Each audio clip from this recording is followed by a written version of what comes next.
Hare Krishna, Krishna Krishna, Hare Hare, Hare Rama, Rama Rama, Hare Hare.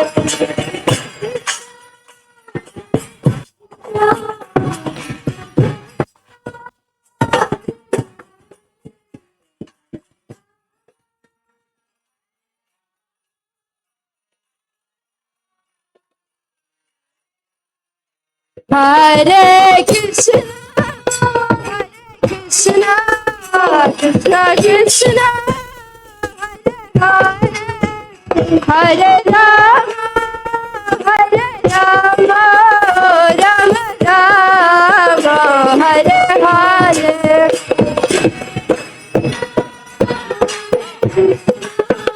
Krishna Krishna,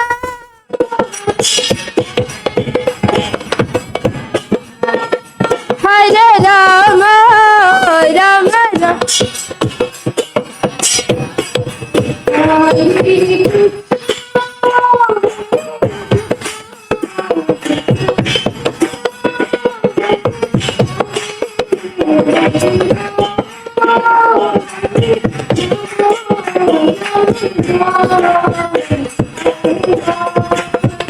Hare Krishna, Krishna Krishna, Hare Hare, Hare Rama, Rama Hare Hare, Hare Krishna,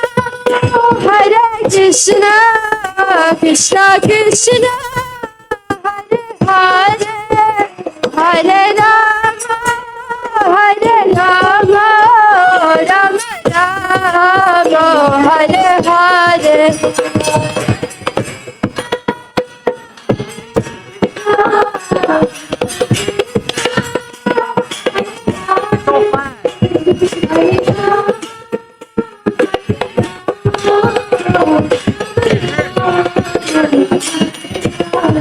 Hare Krishna, Krishna Krishna, Hare Hare, Hare Rama, Rama Hare Hare.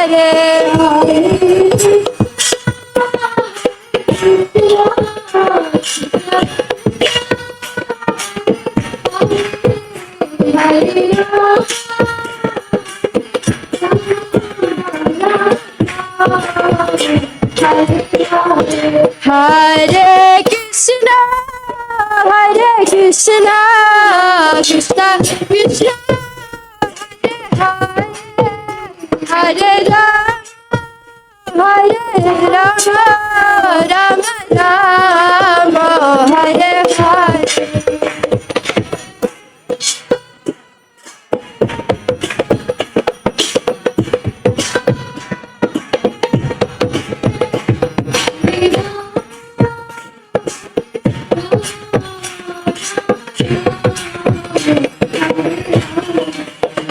Hare Krishna, Krishna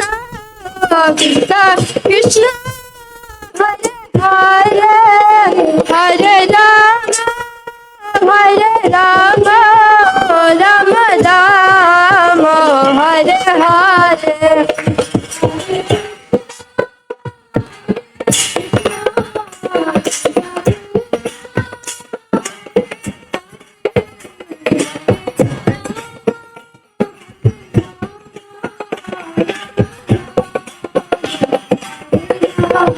Hare Krishna, Krishna Krishna, Hare Hare, Hare Rama, Rama Hare Hare, Hare.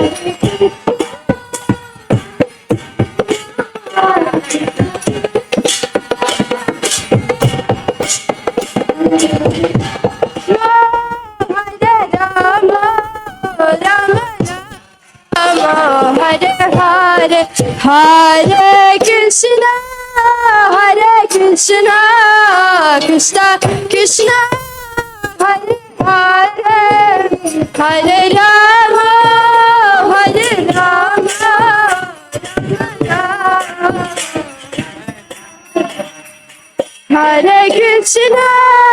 Hare Krishna, Krishna Krishna, Hare Hare, Hare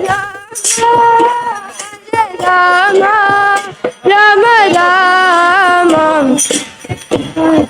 Hare Krishna, Krishna Krishna, Hare Hare, Hare Rama, Rama Rama, Hare Hare, Hare Krishna.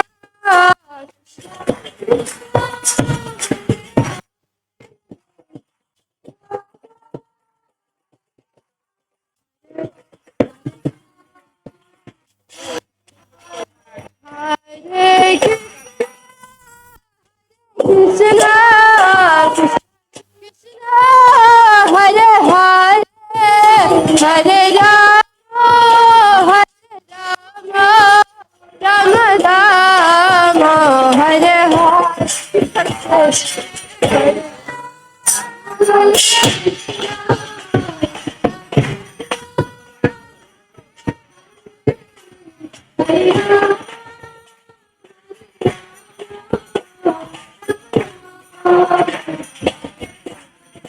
Hare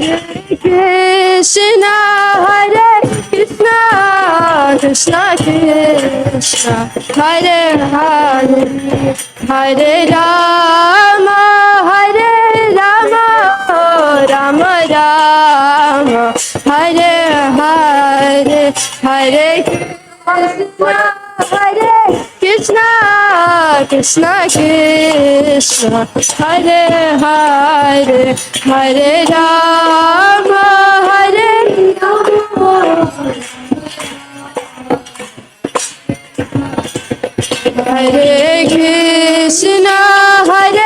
Krishna, Krishna Krishna, Hare Hare, Hare Rama, Rama Rama, Hare Hare, Hare Krishna, Krishna Krishna, Hare Hare, Hare Rama, Rama Rama, Hare Hare, Hare Krishna, Krishna Krishna, Hare Hare, Hare Rama, Rama Rama, Hare Hare, Hare Krishna, Krishna Krishna,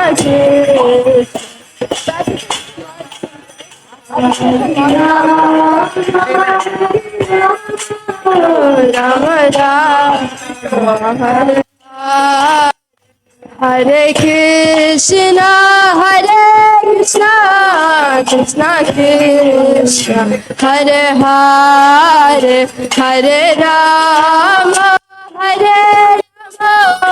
Rama Rama, Hare Hare, Hare Krishna, Krishna Krishna, Hare Hare, Hare Rama,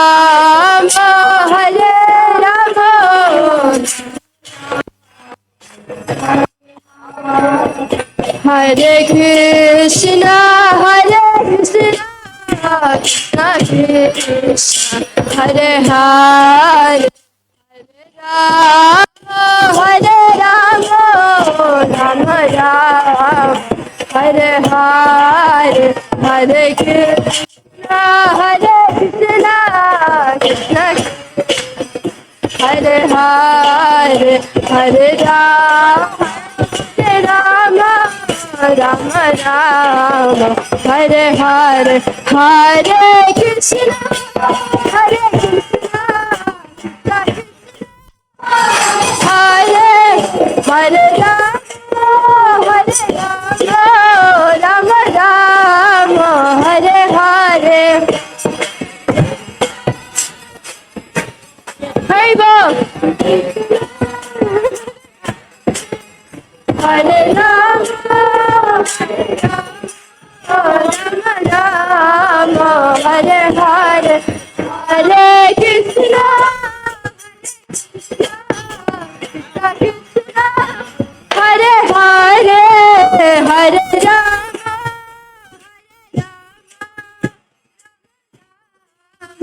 Hare Hare Hare Krishna Krishna Krishna Hare Hare Hare Rama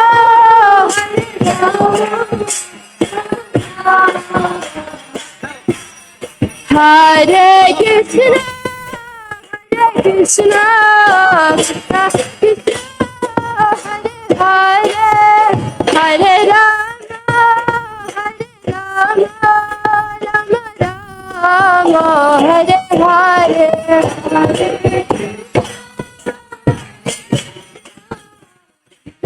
Krishna Hare Hare Hare Rama Hare Rama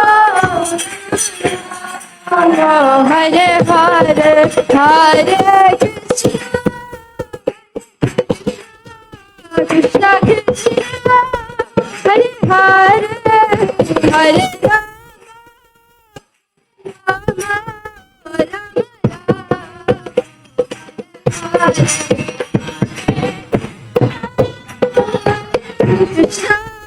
Krishna Krishna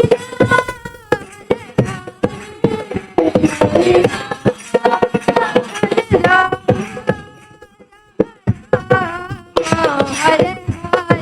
Hare Krishna Krishna Krishna Krishna Hare Rama Rama Rama Hare Hare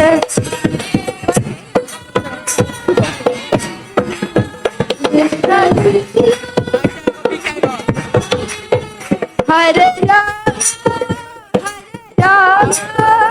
Rama Rama Hare Hare Hare Krishna Krishna Krishna Krishna Hare Hare Hare Rama Rama Rama Hare Hare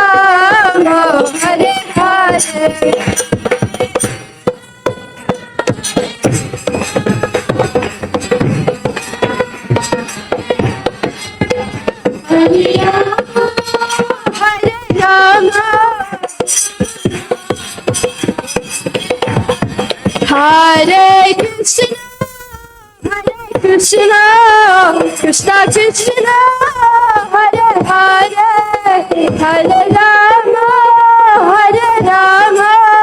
Rama Rama Hare Hare Hare Krishna Krishna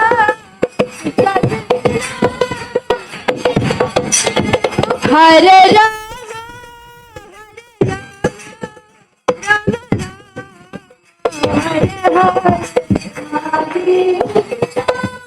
Hare Krishna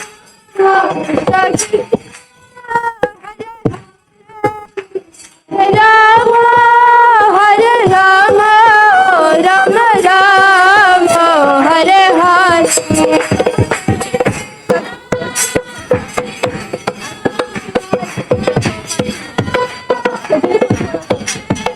Hare Rama Rama Hare Hare Hare Krishna Krishna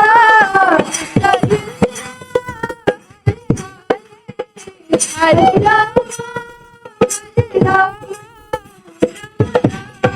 Rama Hare Krishna Hare Krishna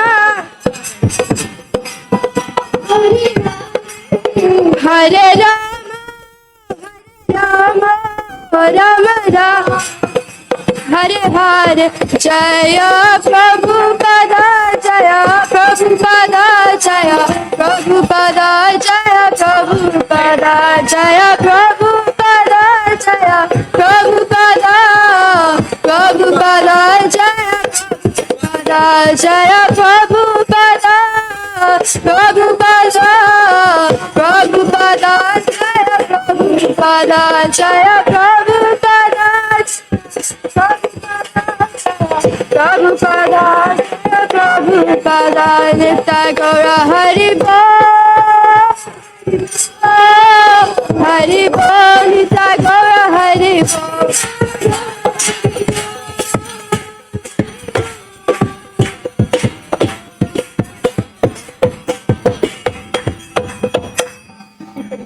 I don't know what to say.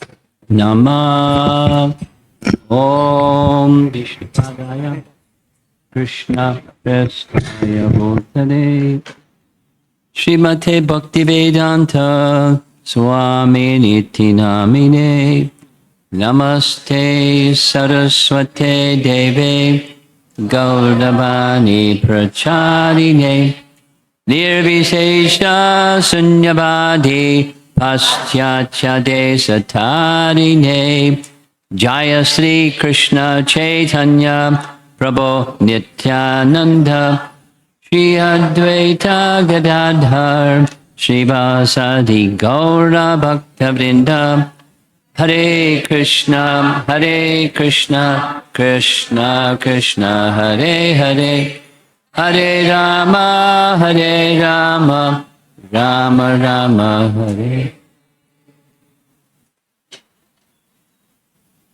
I think I'd like to revisit the topic, the initial topic from yesterday.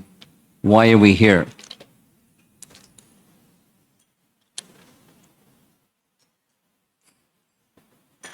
There's some obvious reasons, and then behind the obvious reasons, there's other very important reasons. We're here because Chaitanya Mahaprabhu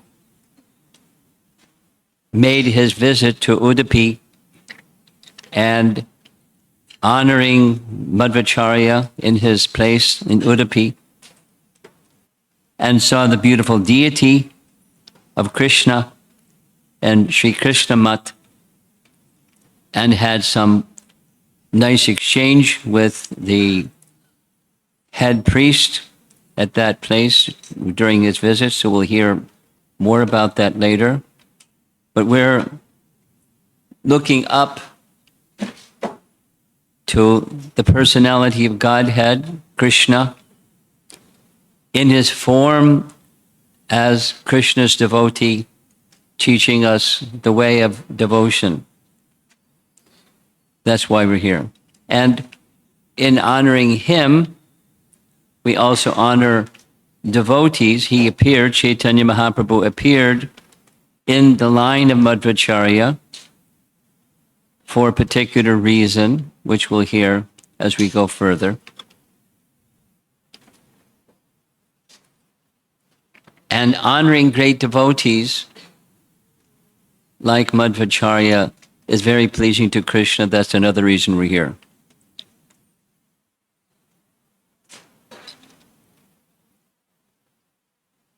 Look at Madhvacharya's dancing. Even he's sitting.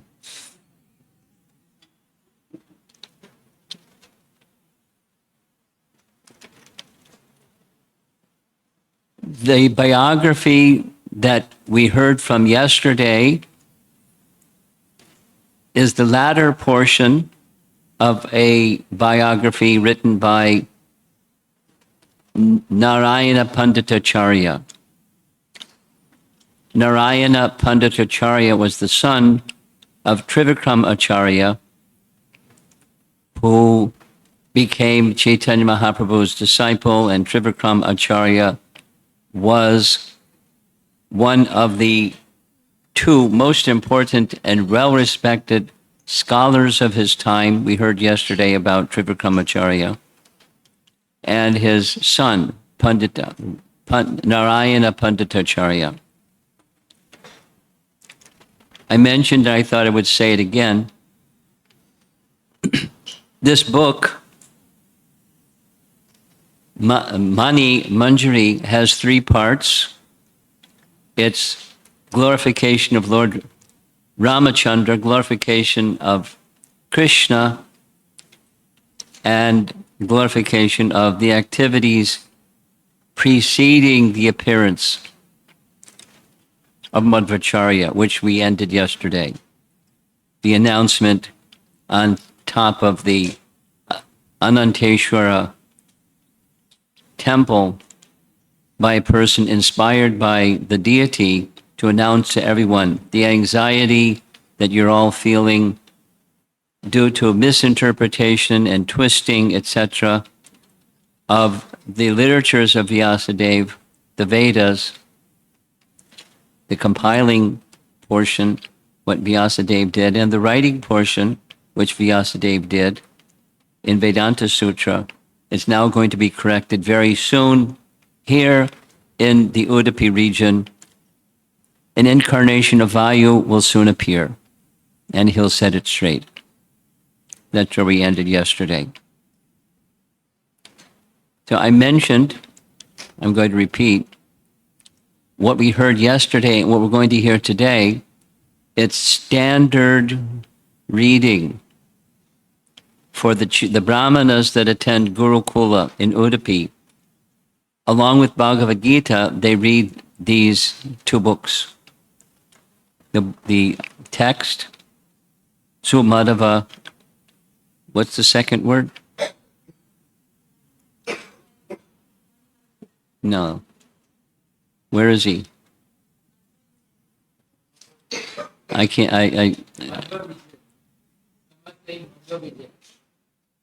Vijaya, yeah. Sumadhva Vijaya, which is the pastimes. So I mentioned, and I'll just mention it again. For those of, I noticed there's some children in the audience. They're sitting very peacefully, at least for the moment. And it would be a very nice idea for families with children to become familiar with Lilamrita, to preserve the legacy of our founder Acharya, as they have done so nicely. Madhva is everywhere. Of course, this is his place of birth. But the pastimes which you're going to see images of and to hear the narration of, you saw the places of. And Madhva's front and center, although so much time has passed. So similarly, to help preserve ISKCON going into the future, our next generation, this wonderful literature, Lilamrita, should be something that's standard throughout ISKCON. Just a little sharing. The China BBT has now completed the translation of Lilamrita into Chinese. So they're having the BBT, in cooperation with everybody, the leaders of the China Yatra, they're having a big festival. I had to I couldn't participate virtually, so I made a recording, and they're having whoever can participate say something about Prabhupada and Lilamrita. And the idea is to get the whole of the devotee community in mainland China to read it, Lilamrita in Chinese, and to profusely distribute it, which will boost the BBT sales. But it's more than just increasing sales. It's informing people and their devotee community of the importance of our founder Acharya going forward in time.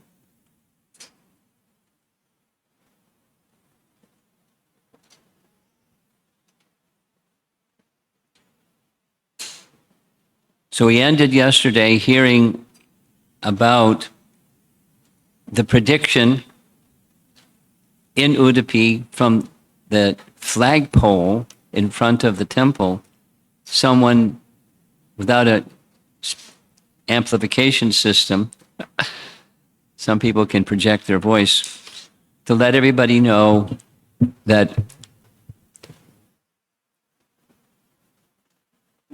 Lord Vayu Mukhya Pran is soon going to appear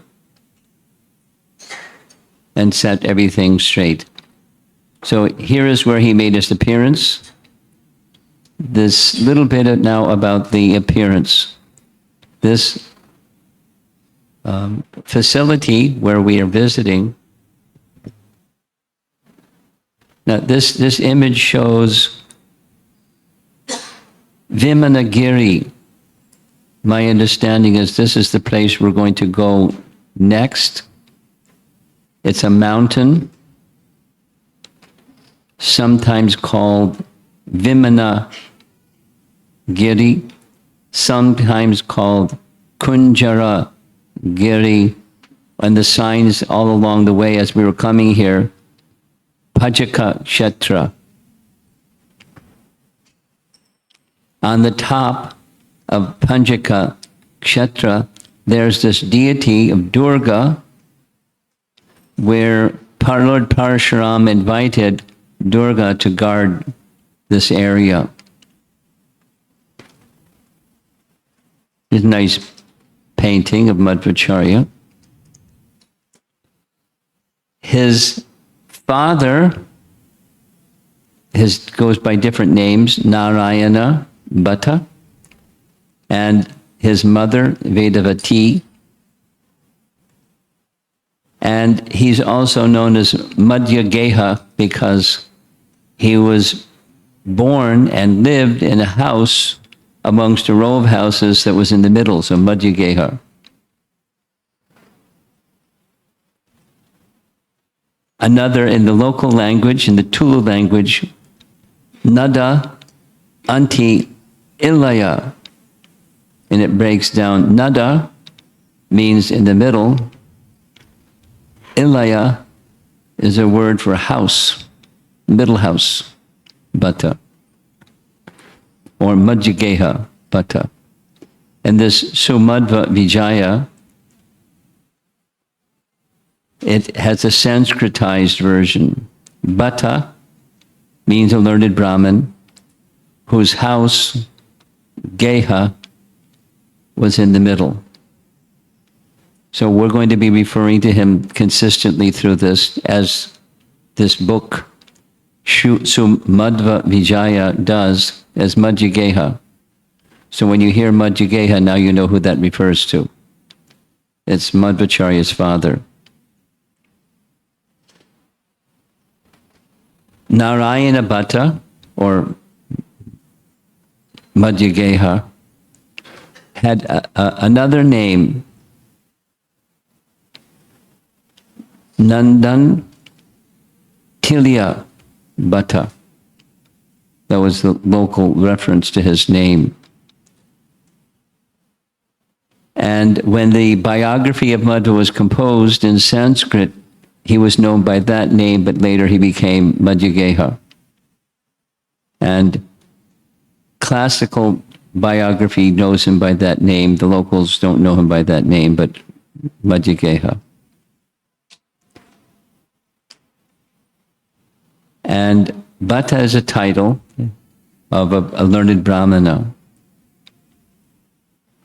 So Madhyageha Bhatta heard the same proclamation that we heard yesterday, and he was very happy. He and his wife were very happy. He, Madhyageha, was a devotee, a Krishna Bhakta, and a scholar. From even in his Gurukula days, he was very eager to hear about the Lord and the pastimes of the Lord and his incarnations of the various pastimes of the Lord.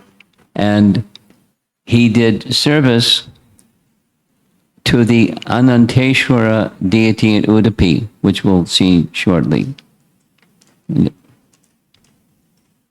And he, from the same Shivabi Brahmin community, he was very fond of reciting Bhagavatam and Mahabharata. That was his tradition, and he followed his tradition very nicely.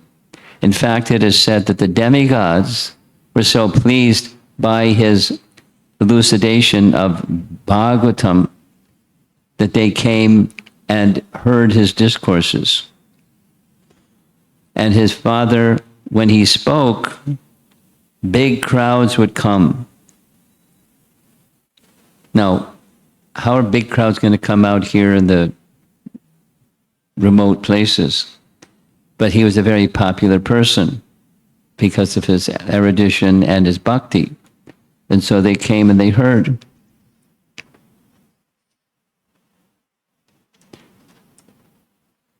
Like father, like son.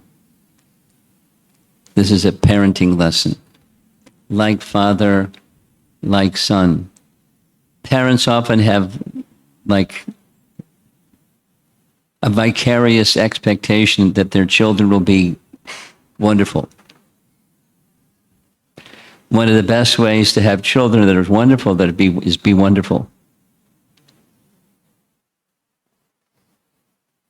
Because there is a tendency for children to follow. Some children are rebellious, but some children are just playful, and as they grow, they follow. I know some children like that. In his mature days, Madhva wrote commentaries on both. Celebrated commentaries. We'll hear about it as we go along.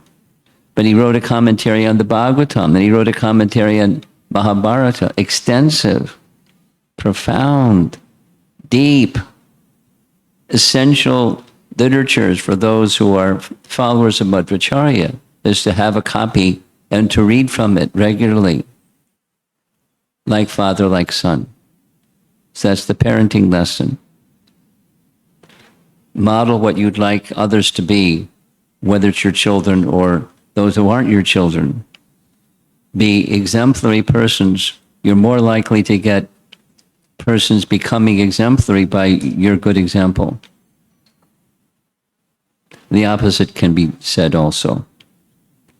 Discrepancies are easy to copy.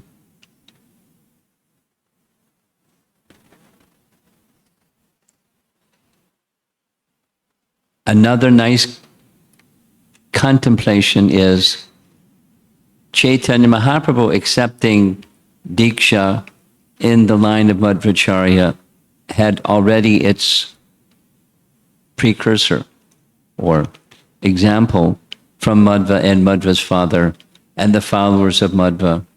Great appreciation for Srimad Bhagavatam. In fact, prior to Madhvacharya, Shankaracharya and Ramanujacharya in particular, there was an attitude that the Shrutis and Vedanta, remember that three primary evidences or sources of knowledge that Trivikram Acharya wanted to hear discussions in depth. Nyaya, Vedanta Sutra. Shruti, that is the Upanishads. And Smriti, that's Bhagavatam. So prior to Madhvacharya, there wasn't much, hardly any, certainly not Madhvacharya, certainly not Shankaracharya, and not much from Ramanujacharya. So he had an uphill battle, but it was in him. And he used as references in his commentary on Vedanta Sutra and the Upanishads extensive references to statements in the Bhagavatam. In other words, scum scholars would poo-poo all that. Oh, poo-poo. He didn't mind. He stood by Srimad Bhagavatam and Mahabharata and popularized them again in the scholarly circle. Of course, some people didn't stand with him, but it was part of his revolution, his spiritual revolution, to restore respectability for the Vedas, including the Smritis, particularly Bhagavatam and Mahabharata. This is something that I already said. The Puranas and Itihasas, Mahabharatas and Itihasa, they weren't regarded so much by the academic community. And Madhvacharya revolutionized this with some challenges.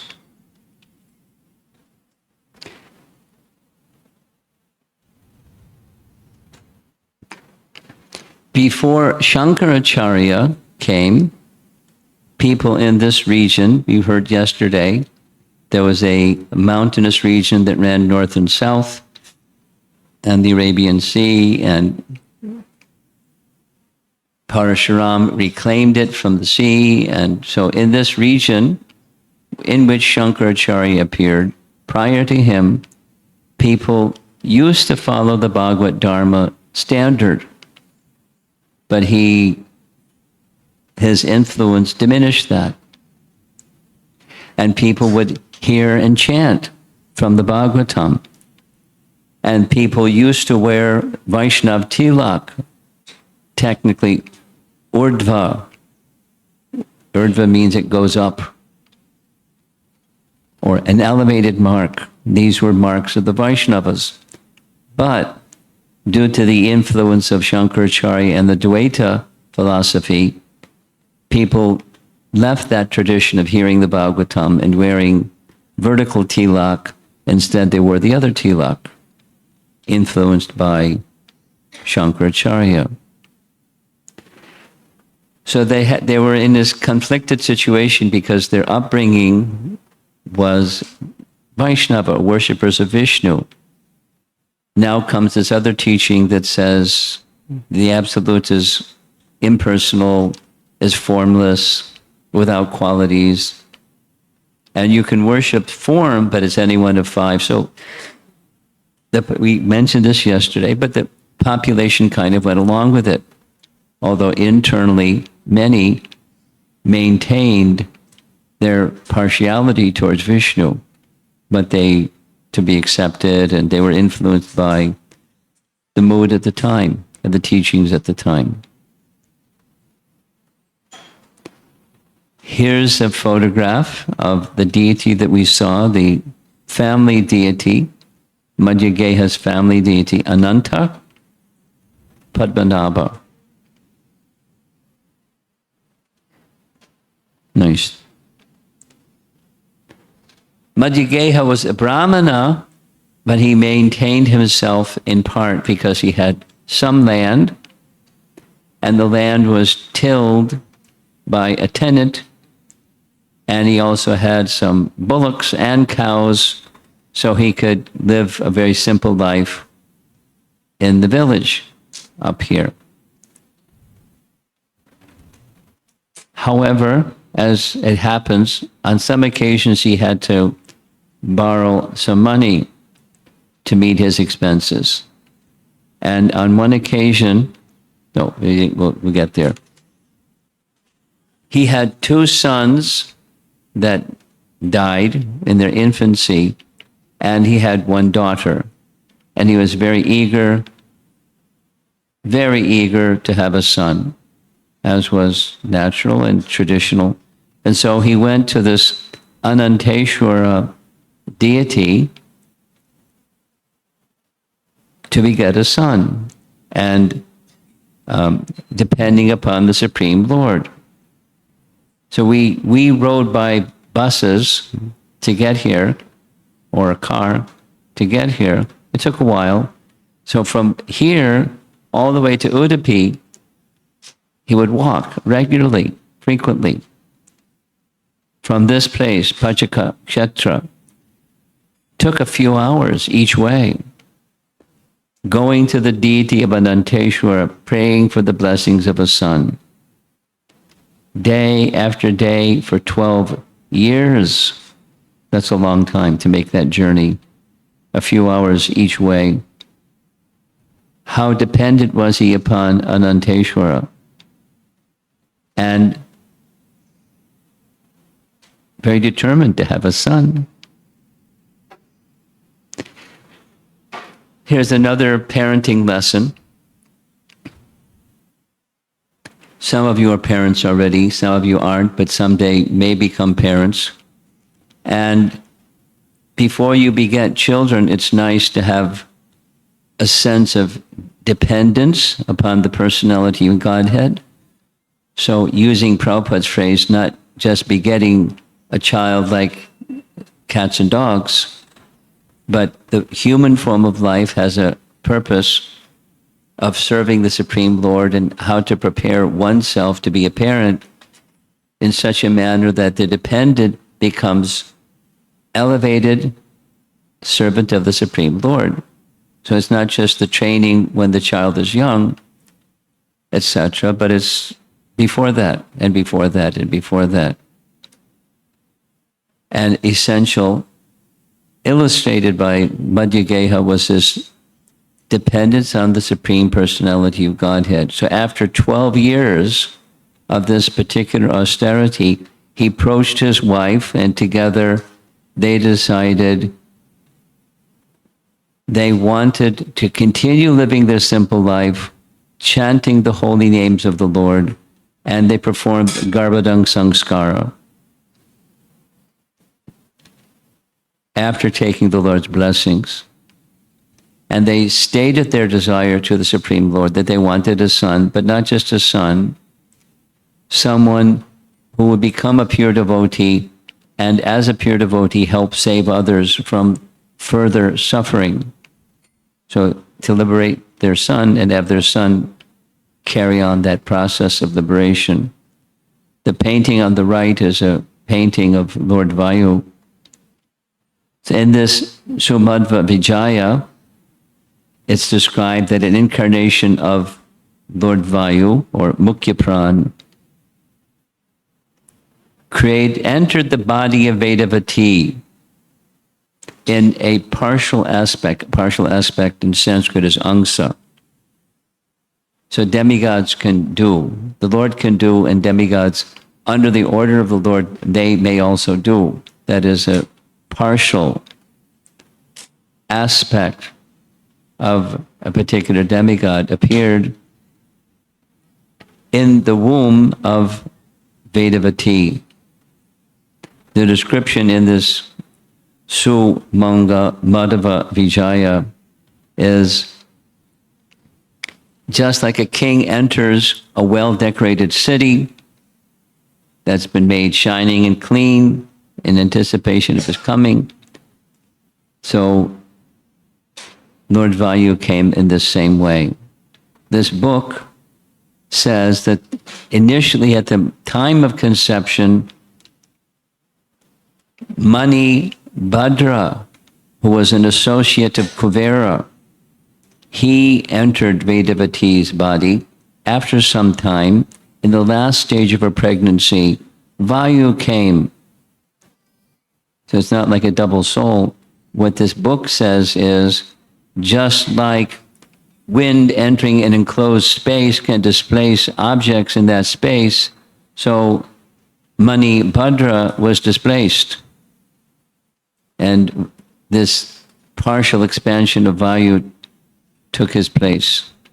So she gave birth to a son. And it gives the exact tithi of his appearance. And Vijaya Dashami was the time. For those of you that want to remember Madhvacharya in a short while, October 27th is on our Vaishnava calendar when he'll appear this year. When the child was born, the father wasn't at home. He was in Udupi at the Ananteshwara temple offering prayers to the deity. Now his wife was pregnant, but he's still offering prayers to the deity. It's not like business finished. He's genuinely devoted. As soon as the child was born, he had relationships and friendships with the Brahmanas in the area, and all the other villagers came, and they had a big celebration at this place, Pajaka Kshetra. In traditional fashion, artists, dancers, singers, playing musical instruments, celebrating the appearance of their son.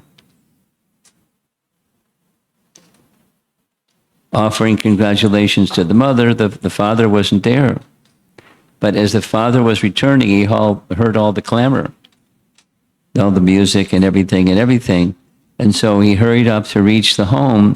When he reached the home, everyone greeted him and celebrated him and congratulated him. And looking at the form of the newborn child, of course, I don't know how you can see newborn child looks particularly wondrously beautiful, but they saw that. What child doesn't look wondrously beautiful? I don't know. Because he's a Brahmana, he performed all the rituals and ceremonies, etc. He saw good qualities in the horoscope of the child, and he gave the child the name Vasudeva. So we're going to be hearing Madhvacharya referred to as Vasudeva for quite some stretch of time. This biography says the demigods thought that was a very good name. Why? They gave some reasons why that's a good name. Because Mukhya Pran, another name of Mukhya Pran is Asu Pran. He was born for the specific purpose of restoring knowledge. And since he had great devotion to the Supreme Lord Krishna, who is the son of Vasudeva, it was appropriate to call him Vasudeva. So as soon as the mother was fit to travel, both the father and the mother decided they wanted to offer the child to Ananteshwara because it was by his mercy, their understanding, that they had their son. So they went, presenting their son Vasudeva to the deity. Now, the journey from where we are to Udupi is a few hours. And who knows how long that ceremony was, offering the child to the deity. It took some time. Large party, friends, relations, etc., accompanied the husband and wife and their newborn child. However, on the way back, it was already dark. And the way back didn't have a nice roadway. It was just forested area. And as they passed through the forested area, there was difficult going, and there weren't street lights. They didn't have flashlights or a cell phone. They could hit the cell phone button, and you can. So it was a little difficult to make this journey at night by foot, ups and downs through a rugged forest. Mysteriously, around midnight, an evil spirit attacked one of the persons in their group and caused the person in their group to vomit blood. Midnight in the forest, vomiting blood. And when they saw that happen, they exclaimed, "Oh no," because the purpose of going to Udupi was the newborn child. May this newborn child be protected. There's some fearsome spirit has caused all this to happen. So what happened was the spirit entered the body of the person who vomited the blood and said audibly for everyone to hear, "I am capable of killing all those who come here at the time of our midnight sport, but all of you have been protected by the Lord of the world." Now they're referring to Vayu as the Lord of the world. but that's okay. It's a wonder that Mukhya Pran, or Vayu, is showing himself as a mere child. So the voice said all of this, and everyone is, wow. They were very fearful at the same time, feeling very foolish that they made this journey in a dangerous time through the forested area. But it was also joyful for them to hear that the child that was forecast had now appeared as the son of Madhvacharya.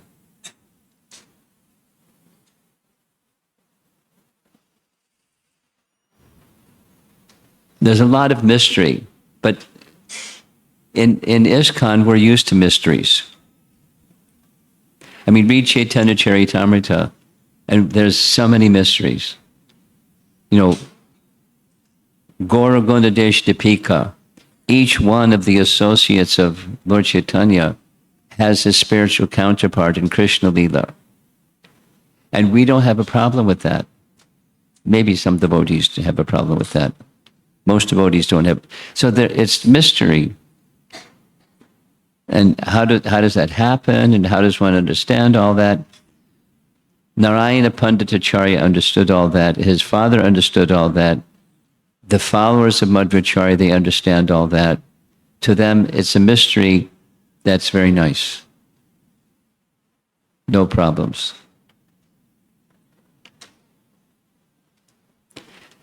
During his childhood, one time, his mother had to take care of some service elsewhere, so she left the small child, Vasudeva, in the care of his elder sister. I mean, the elder sister wasn't a big girl, a small girl, but very innocent. And so the mother gave the daughter very explicit instructions what to do to take care of the son. She fed the child before she left, and with strict instructions what to do, what not to do, she went to take care of some service. Practically as soon as she left, Vasudeva started crying. And the daughter tried her best to pacify the child, to no avail. The child was crying and crying and crying.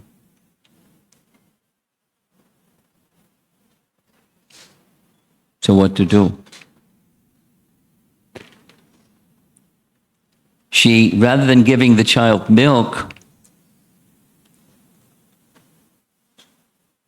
she decided she'd offer some boiled horse gram. Now I had to look it up. What's horse gram? It's a kind of lentil that's very dense, hard to digest, lots of protein. They give it to horses. That's why they call it a horse gram. It's a certain type of lentil. She made some. Someone is adding? No. Okay. And she let him eat it. Little baby. And not only he ate it, he ate everything. Until everything that she prepared was gone. The quantity, according to this biography, was larger quantity than a bull could eat and digest. But he ate the whole thing. And he stopped crying after he finished eating everything. So his older daughter was feeling relieved. The screaming child was now calm. When the mother, Vedavati, came home, her daughter told what happened, and she was in big anxiety. When she heard from the daughter what happened, she saw the child smiling, and she blamed herself for being neglectful. And you know what mothers do when something bad happens, they blame themselves. She blamed her daughter, but she blamed herself mainly. But she saw that this boy was very cheerful. And she watched to see, through the passage of some days, would he show some signs of indigestion. You know, I'm not a mother, but I know little children have difficulty digesting. Therefore, food that's given to children is pablum. It's just like so digestible. It's a smoothie. It's easy, easy, easy. But this wasn't easy, easy. This was horse gram. Enough for a whole bullock. Now, the message here is that Vasudeva, being an incarnation of Vayu, had qualities like a predecessor who had qualities like Vayu, and that was Bhima. Yes? Huh? One of the names of Bhima is Vrikodara. What does Vrikodara mean? Vrikodara, it means he has a giant appetite, a voracious eater, literally an appetite like a wolf. So he could digest anything. This painting is illustrating part of a story, a history, when there was an attempt to kill the Pandavas by burning them in the house of lac, plan of Duryodhana, and with the acknowledgement of Dhritarashtra. The plan was in the middle of the night, in the big festival day, when everyone's totally absorbed in the festival, put this house of lac on fire and they would all die. However, as you know, the Mahabharata narration, Vidura knew the whole plan. So Vidura, step by step, he arranged for someone who was very good at digging tunnels to build a tunnel that was going to go from the center of the house down to the river and escape that way. They knew that there was an attempted murder plan, and the tunnel was for escape. And they were notified when that particular night the house was going to be set on fire. So they escaped through the tunnel. And they went through the tunnel, and the tunnel took them to the edge of the river. And guess who was there at the edge of the river? Vidura, to take them by boat across the river. And so they went across the river. Everyone else, because they found some bones, it was a whole story, of some pilgrims, that there were 5 sons and 1 female, bones left, so everyone thought the Pandavas were dead.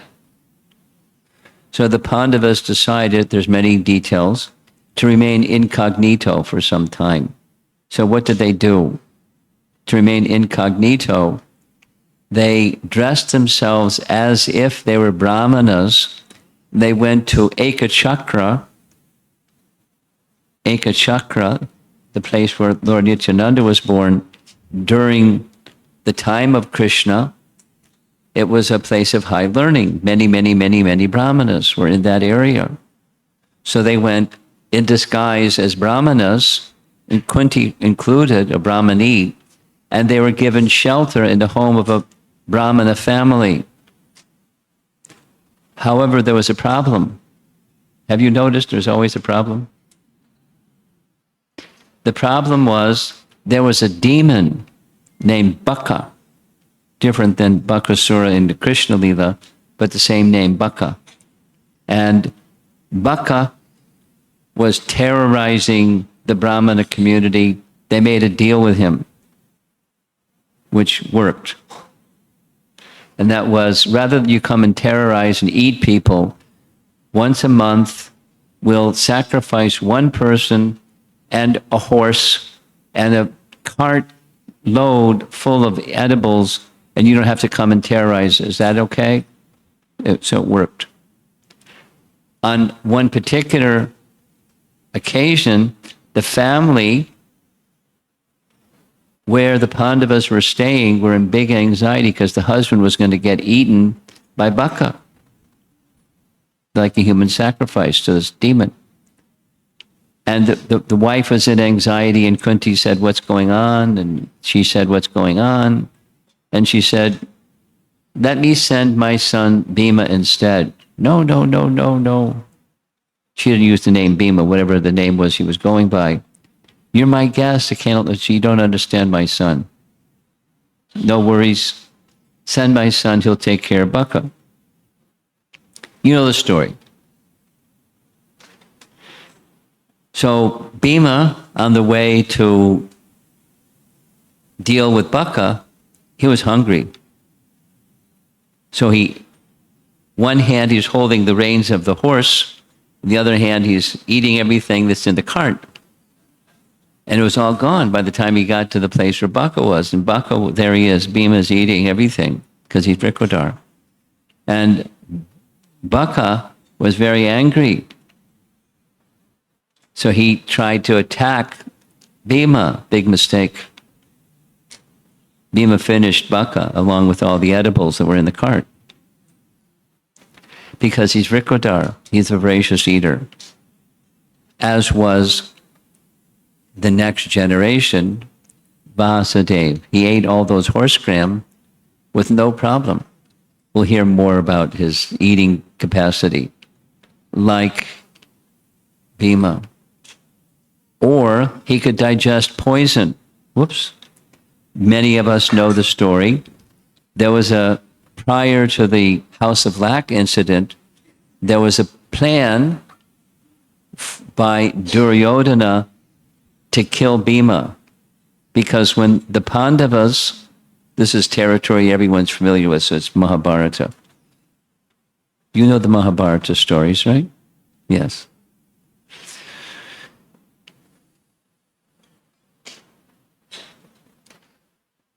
When Pandu died,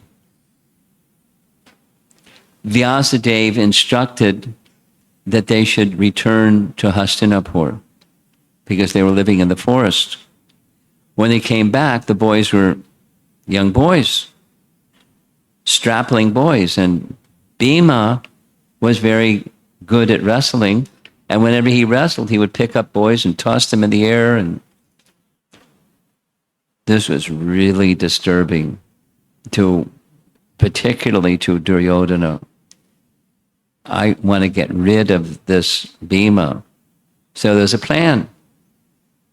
They would go for a picnic in a nice place in the country, and at the end they'd have a big feast, and he would feed Bhima poison cake, knowing he's a voracious eater, and he ate all the cake. Big amount of cake laced with poison. He felt a little tired. So all the boys, both the Pandavas and Kauravas, went back to Hastinapur. Bhima said, "Let me just rest a bit here by the river," which was all Duryodhana needed. When he was asleep, he tied him up in thick ropes and rolled him, because he was big body, rolled him into the sacred river. And when he rolled him into the sacred river, the body of Bhima went down, down, down, down into the Naga region.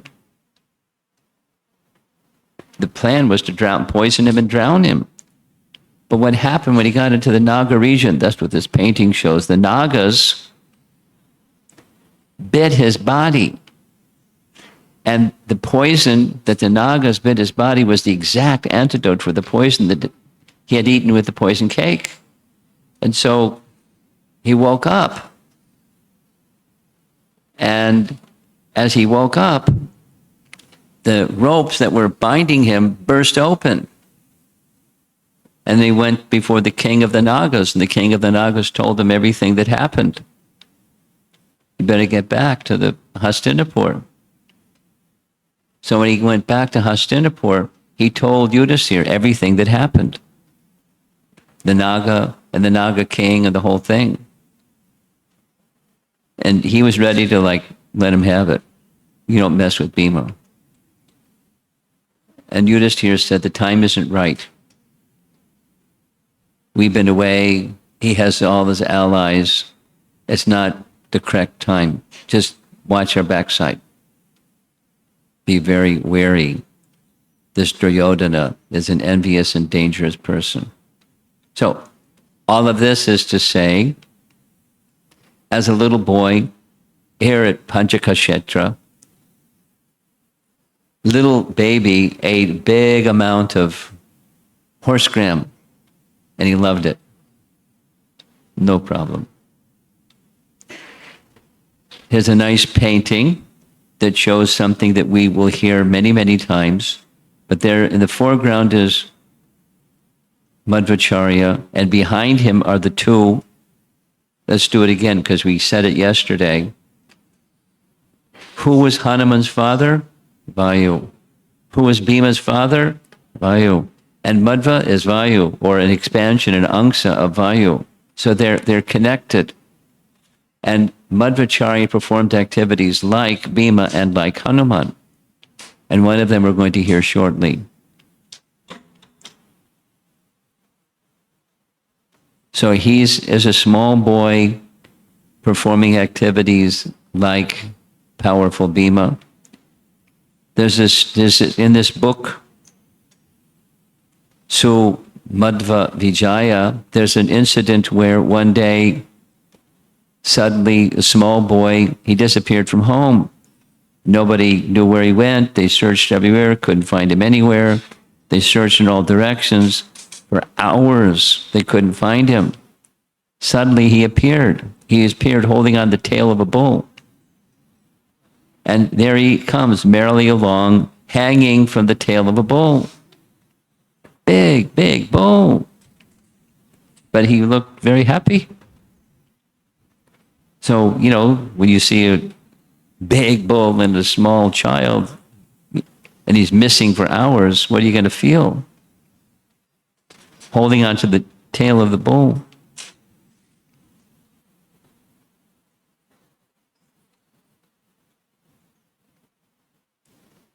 When they came on the scene, they were filled with anxiety. But then they saw the boy was very happy, beaming with smiles, having fun. So they all picked him up because they're thinking he's just like one of them, a little small boy, and they embraced him and did all nice things like you do for little boys. And at this stage, he's still crawling. He's not walking yet.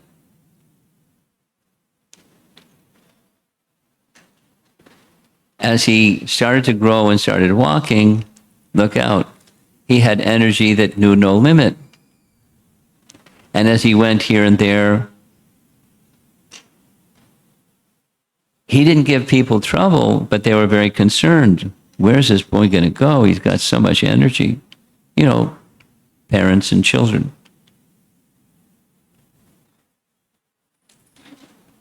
There's another incident that took place when he was 3 years old. So think of a little boy, 3 years old, Vasudeva, 3 years old.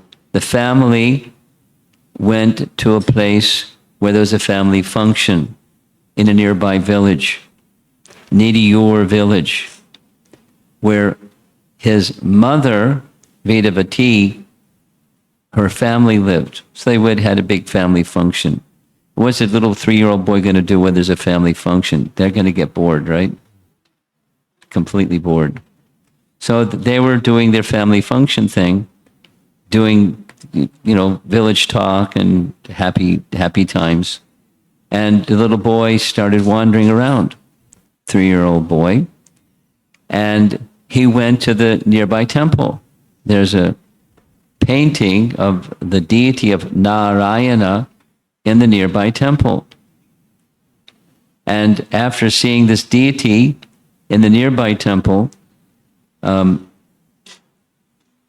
Vasudeva decided to go on tour. It's said later that Narayana took him on a tour. And the tour was amazing. We'll see a map. He covered how much territory.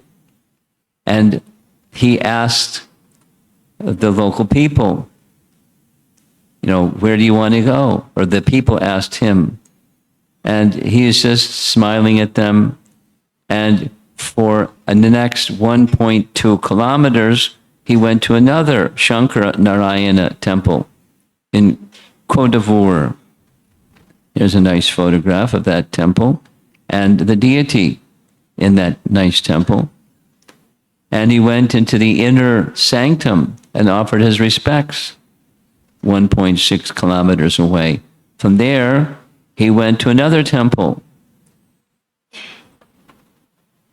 and offered respects to Lord Hari, residing within the deity of Mahalingeshwara.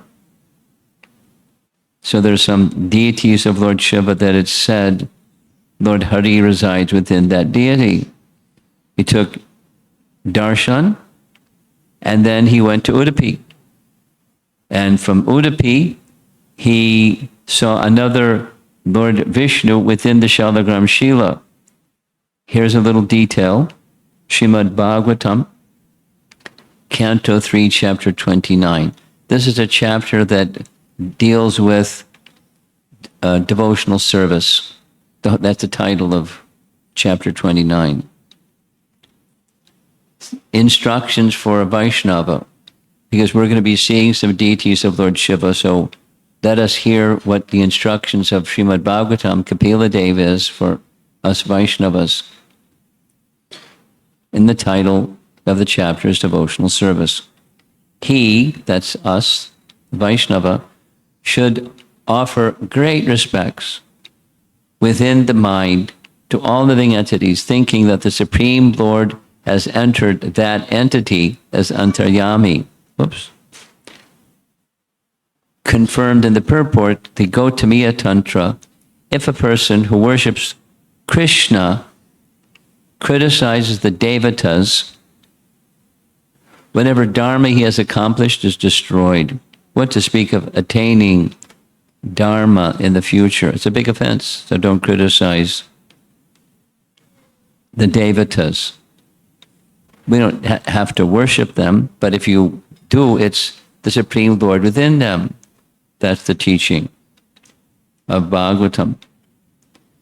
So the people that saw this little boy going here, going there, going to different temples, they were astonished. And he's showing, 3-year-old boy showing all etiquette and everything. And he is absorbed internally in remembering Lord Narayan, as well as seeing the deity form and doing all the obeisances, etc. He wasn't just playfully wandering around. Commentary, this book says he was teaching by example, a 3-year-old boy, that it's important to visit temples and see the deity within the temple and honor the temple deity. It's necessary. A little comment that's not in this book, but it's Bhaktivinoda Thakur. There are a few householders in this assembly. So those of you that are householders in this assembly, let us hear from Bhaktivinoda Thakur about deity worship, written in Amnaya Sutra. For those who are prosperous householders, as opposed to poor and impoverished, you don't have to be like super wealthy. The path of worship of the deity of the Lord is most important. If they ignore this duty and act as if they had no money and were poverty-stricken, merely engaged in meditating on the Lord and serving Him in ways that do not involve the expenditure of money, these cheating activities will not help them. Therefore, householders have a solemn duty to worship the deity.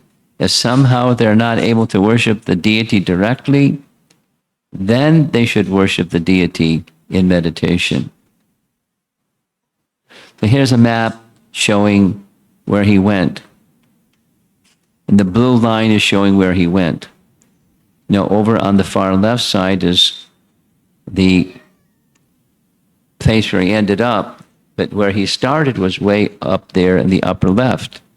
So here's the distances he covered. A total of 6.6 kilometers.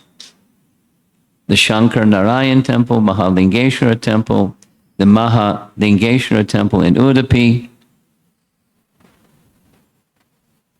And then finally, he visited the Chandra Muleshwara temple in Udupi.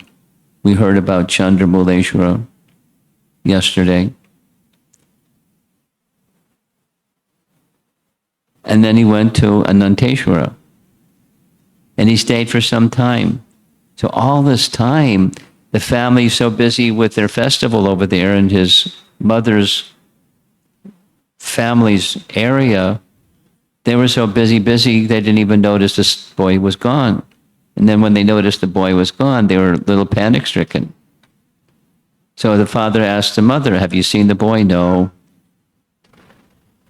So panic, where did he go? Because they knew he's, moves around. The whole of Madhvacharya searching for the boy, worrying about the boy because he's the object of affection for besides his mother and father. They found out he headed south. We saw from the map the southern direction he was heading in. So he followed, and eventually, there he is, Vasudeva in front of the deity of Lord Ananteshwara. This book, so Madhvacharya describes that he came to the small boy just like a bumblebee comes across the nectar to be found in the lotus flower, based upon the scent of the nectar in the lotus flower carried by the breeze. It's 6.6 kilometers. How did he find him? There was his son, Vasudeva, happy as a lark, having no idea that there are people who are in anxiety because he had wandered away, going to see different deities. And so his father asked him, how'd you get here? There's no roads, it's just forest paths. And the boy said, Lord Narayan escorted me to his temple in Kodavur, and then to Narikela. And then Lord Hari took him to the next temple, Mahalingeshwara temple. And then he escorted me to Udupi. And then Lord Chandra Muleshwara took me to his temple and brought me to Ananteshwara temple. It was telling the truth. And his father's, what? But he understood this is an exceptional boy at 3 years old. And sure enough, he was. He prayed to Lord Ananteshwara. You remember this relationship with Lord Ananteshwara for 12 years every day. He was going to the deity. So he prayed, he found his son before the deity. He prayed to the deity, please protect my son from wild animals or bandits. Who knows what might be obstacles for a little boy. So they returned back to her family's residence and then returned to their own home here at Madhvacharya. Then there's another pastime that we saw, those of you that toured around this facility. His father, Madhvacharya, at one time had a debt. There's the boy, there's his father, and the boy, one time, because he was voraciously hungry all the time, asked his father for something to eat. And his father said, we can't eat right now because there's Kakra Shetty, who I owe a debt to, because some time ago he gave me a bull on credit. Now he's here to collect on the credit, and he is sitting outside my door and he's fasting until I pay him. So we can't eat while Kakra Shetty is fasting at my door. He wants payment now. And he's doing like this protest. I haven't paid him. So what to do? Scripturally speaking, you've heard this before. There are three things that have to be attended to immediately. Fire, ill health, don't neglect ill health, and debts, don't leave debts. Because it's like a fire, it can grow and grow and grow. So his father said, we can't eat until this debt is paid. We, his hungry son, and the rest of the family can't eat until the debt is paid. So the little boy is hungry, and he has an idea of how to take care of the debt.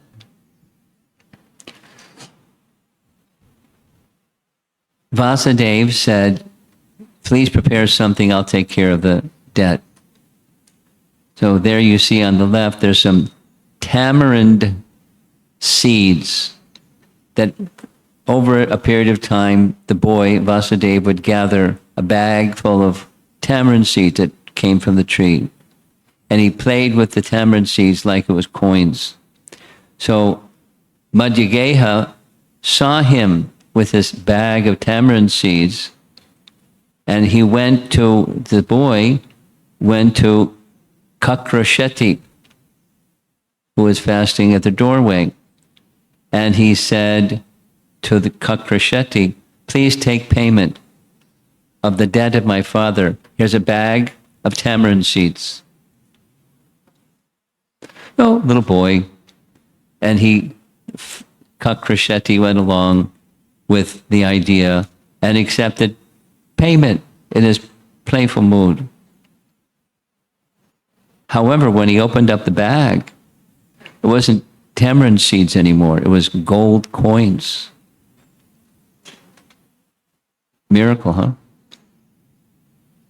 So it was more than what he owed for the bull, and Kakra Shetty left very happy, and the family could now eat because the little boy arranged for the full payment with gold coins from tamarind seeds.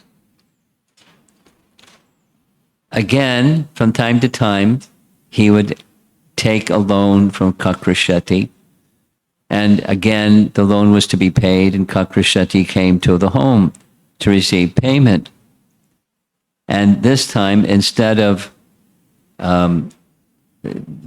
going directly to the father said, just go to my son, he'll take care of you. So Kakra Shetty went to his son expecting another bag of gold coins. But instead, by his smile and his wonderful demeanor and who knows what words he spoke, Kakra Shetty just let the debt go. His devotional service to Krishna had begun. Kakra Shetty. Nice. So that pastime occurred here. There's a place, one of the places you saw. This is the pastime connected with the place. Then there's two more pastimes connected with trees that grew upside down. Did you see the upside down banyan tree? Yes? It's like a whole big thing set up for that. So there were 4 ponds for bathing in this Pajak Kshetra area. And it was believed by the locals that Parshuram created these 4. And as a small boy, Madhva, went to these ponds every day to take his bath. And here's a photograph of each of these 4 ponds. However, when he did all of this, his father and mother found it difficult, especially his mother. And so what did he do? The boy Vasudeva created an alternative, and he told her that you just bathe in this one pond, or then later became Madhvacharya, and it was right behind their house. You saw where it is in relation to their house, right behind their house, and this equivalent to bathing in all these four ponds. So you don't have to go to four places. You just bathe here.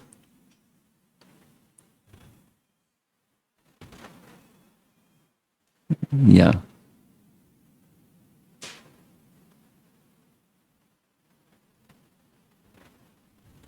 Yeah. Okay, we did that.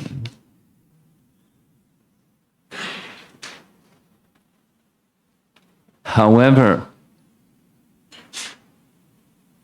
his father and others were a little skeptical. What?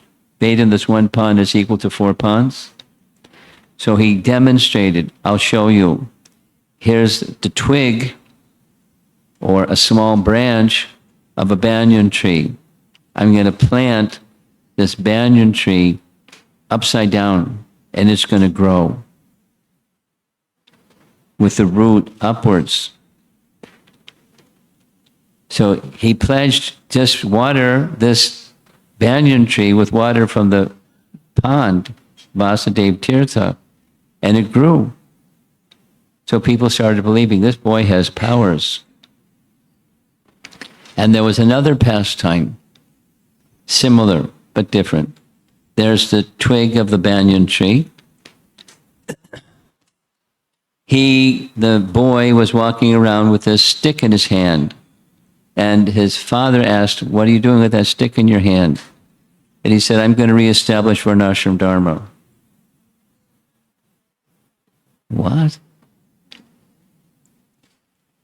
In this age of wicked people, the propagation of Vaishnava Dharma is possible only when the dry stick in your hand sprouts. No problem.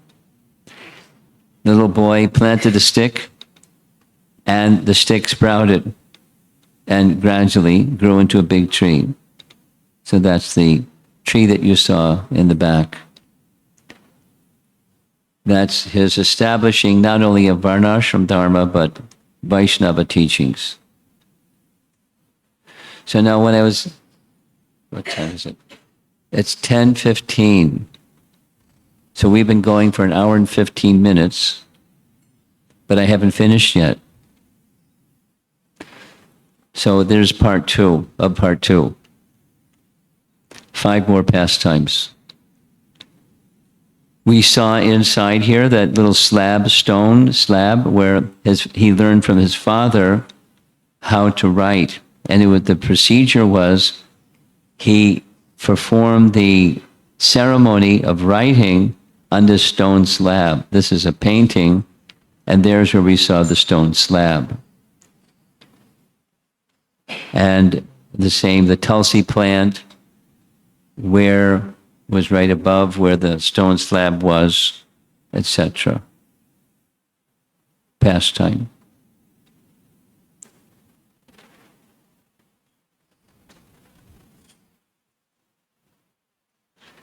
When he was training his son how to do all these things, he noticed his son already knew how to do all these things.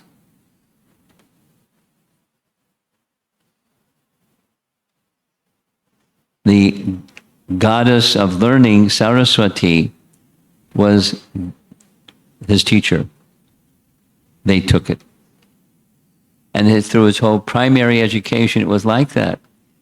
You know, little children take a while, but not Vasudeva. He learned something immediately. And there's some young children in the audience, and you haven't gotten too restless yet. You're still with us.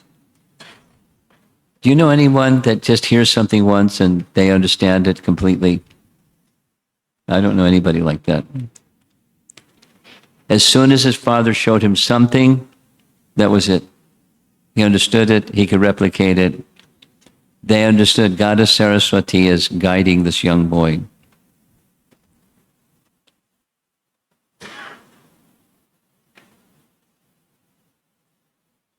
People became a little disturbed. Something's wrong. This isn't normal. His father thought people might get envious. It happens sometimes. People get envious. So he started teaching him in a private way, in a private place, because he's a Brahmana and he's teaching his son.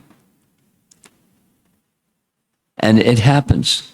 Thought maybe someone will cast an evil eye or a magic spell or something or something. What's the lesson? Is there a lesson? Those of you that are parents, and those of you that will one day be parents, and those of you that just are friends of someone that's learning.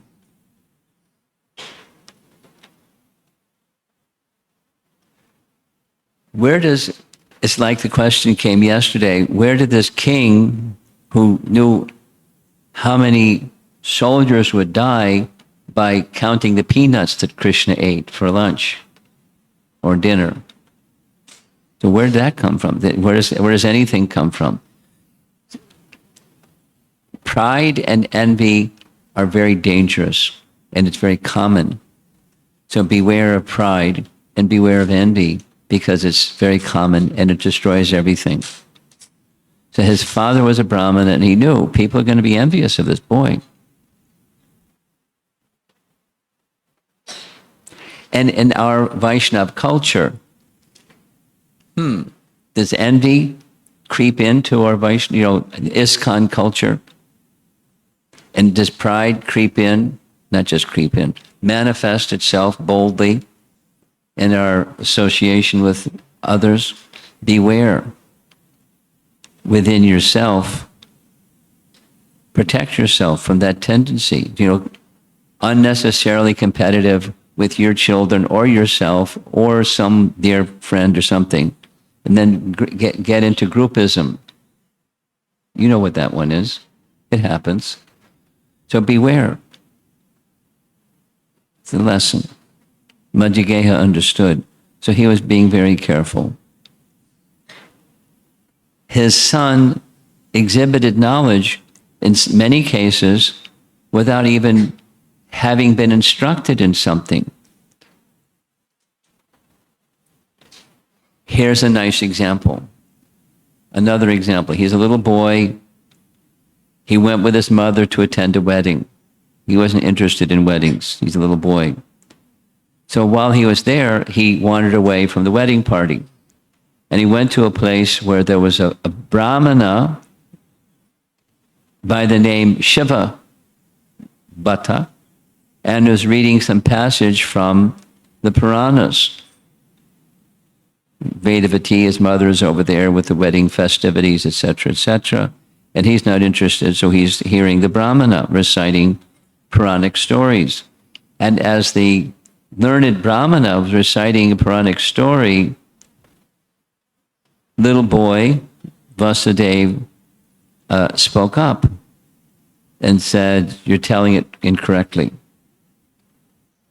It doesn't conform with this Purana, nor the purports of the Purana." I mean, he doesn't say how he said this, but it says that he said it. So most likely it wasn't in a confrontational tone, but he was just being true to the truth. It's hard to speak the truth palatably. I'm sure he did it palatably. But the teacher took exception to what he had to say.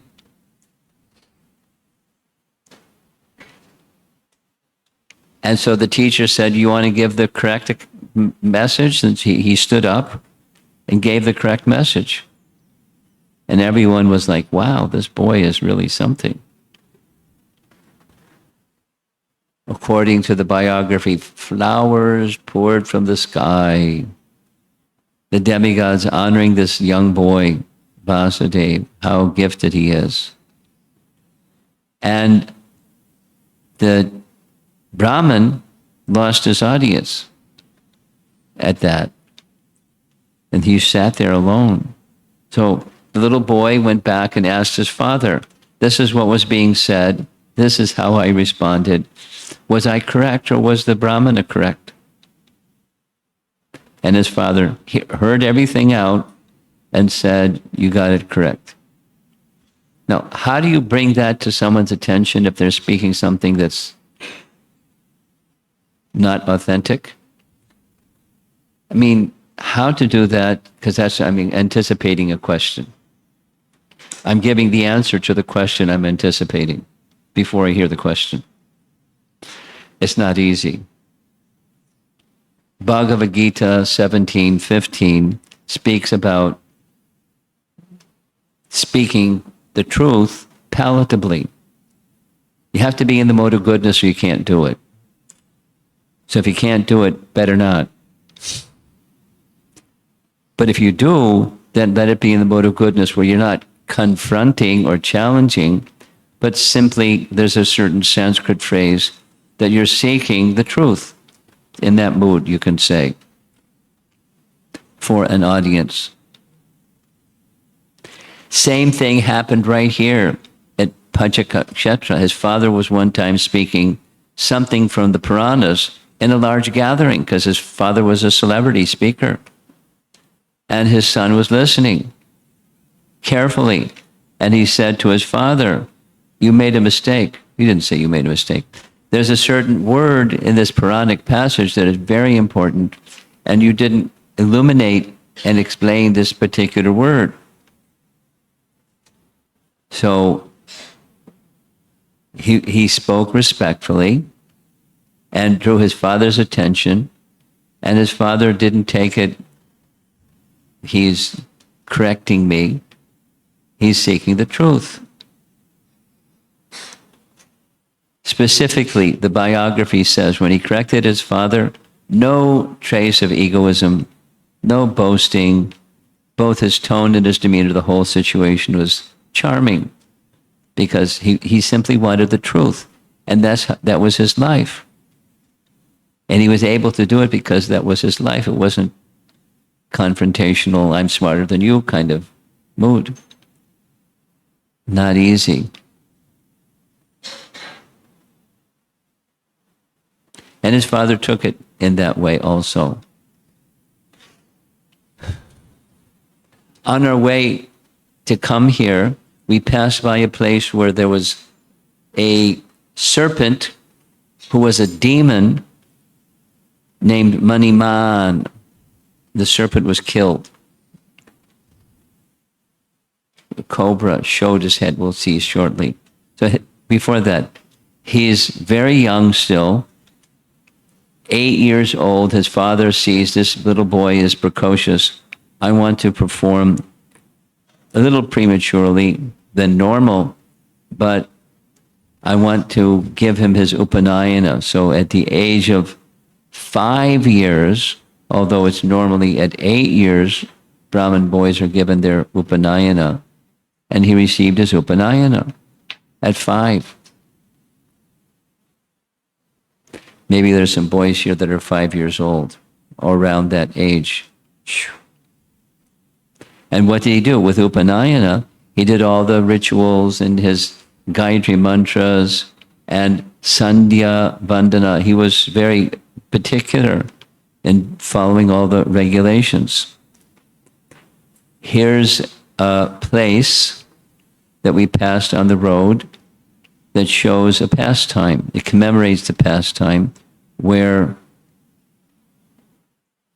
as a small boy, this cobra on top of a hill was ready to attack him.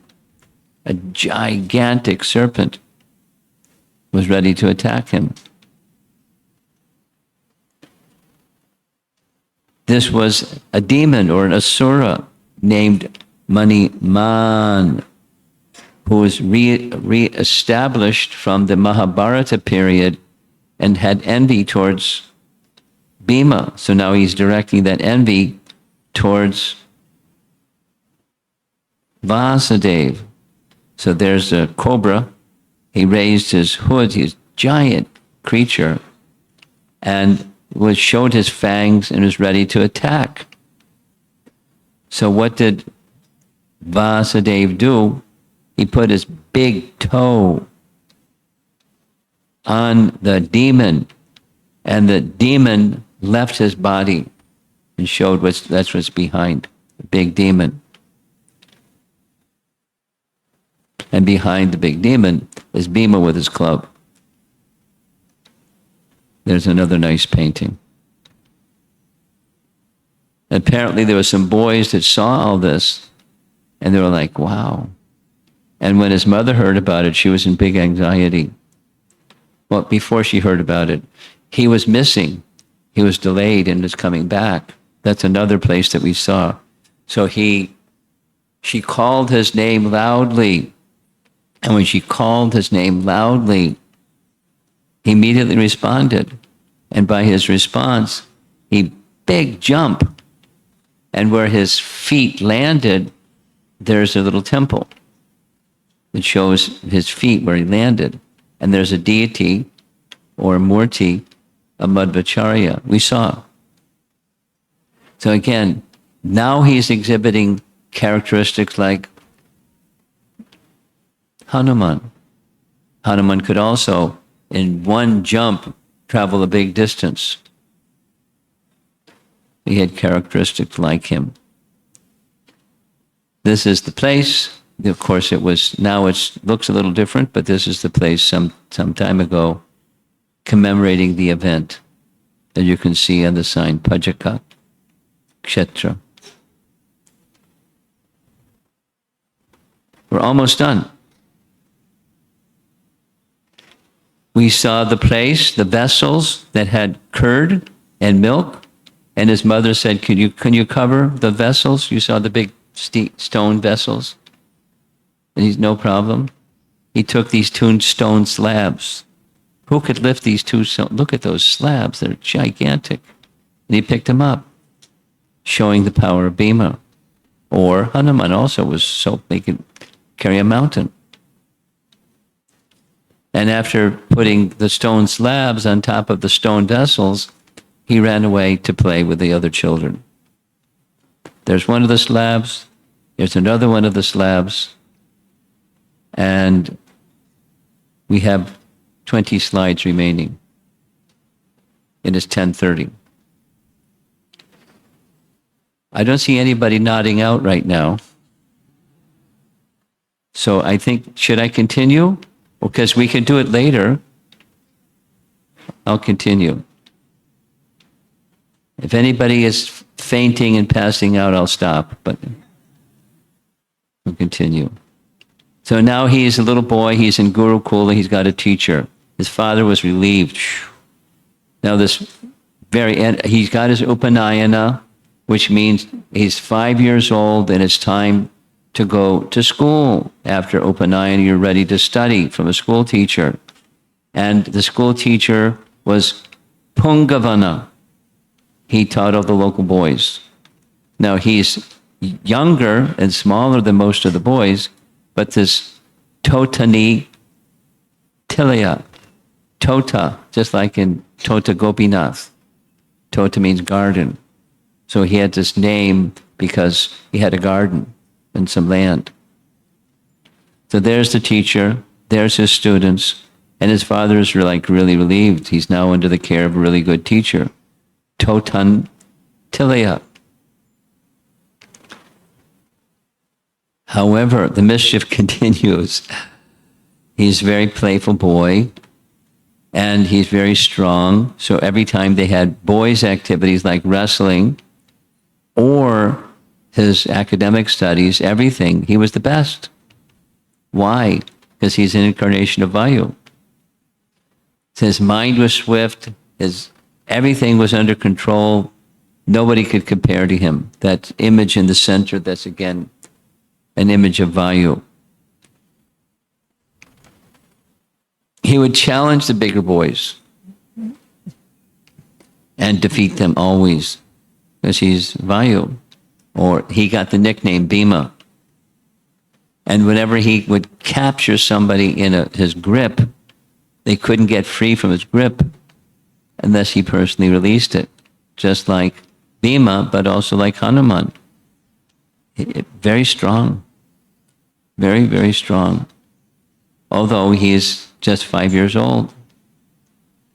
And his demeanor was always gentle, smiling, and always defeat others. You know how boys are competitive, usually. He was always the victor. Water sports, they would sometimes splash him. It would make his luster even brighter. And he was mischievous. He would often sneak away to go to his home and eat something. And his teacher noticed it, although he was trying to be discreet.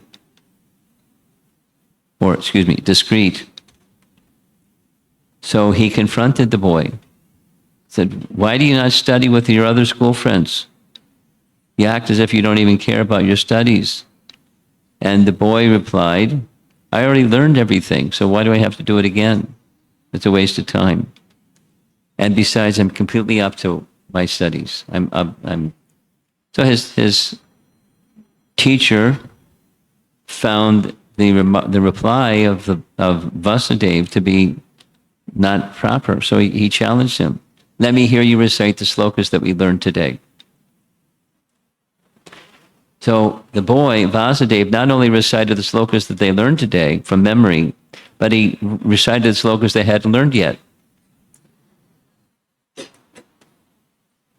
And the boys were like, wow, this co-student of ours, although he's younger than us, he's really smart. And there's the demigod image again. Not only was he knowing the verses, but his pronunciation and all the Sanskrit technicalities were done perfectly. Again and again, this happened. His teacher got a little frustrated. He was given a title, Anumana Tirtha, because he always had the right answer perfectly expressed. Anumana. It's one of the means of evidence. Anumana. One time, a student had a really, really severe, acute headache. So Vamana blew in his ear. And not only the headache went away, but the boy had a realization of his past lives, plural, and what his conditioned life in those past lives were like. Pretty exceptional. I'd like to have a classmate like that. His favorite amongst the Shrutis was Aitreya Upanishad during his school days and throughout his life. This is a celebrated scripture that he liked very much.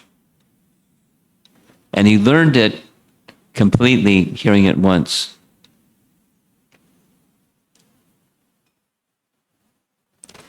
At the end of their education with this school teacher, he gave his Guru Dakshin to the teacher by explaining Aitreya Upanishad, because the school teacher didn't understand it like his student understood it. Now his teacher's getting the idea, this little boy is not just a little boy, he's exceptional. So some of you are in school. How would you like to graduate when you're 12? No more school. Not bad, huh? That's what he did. And on that graduation day, he took his teacher to his private place and instructed his teacher in Aitreya Upanishad with an understanding that one can get moksha, which was the gift of Madhvacharya to those who were following his teachings, through the medium of devotion.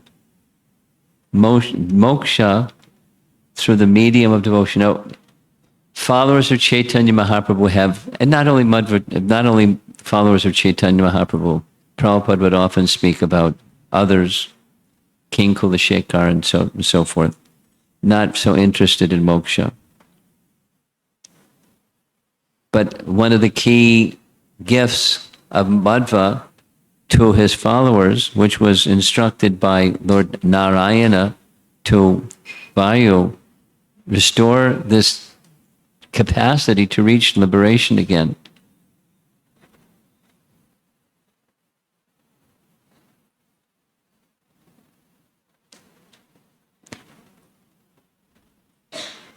It is said the gods prayed to this little boy at his graduation day, 12 years old, destroy the wicked completely.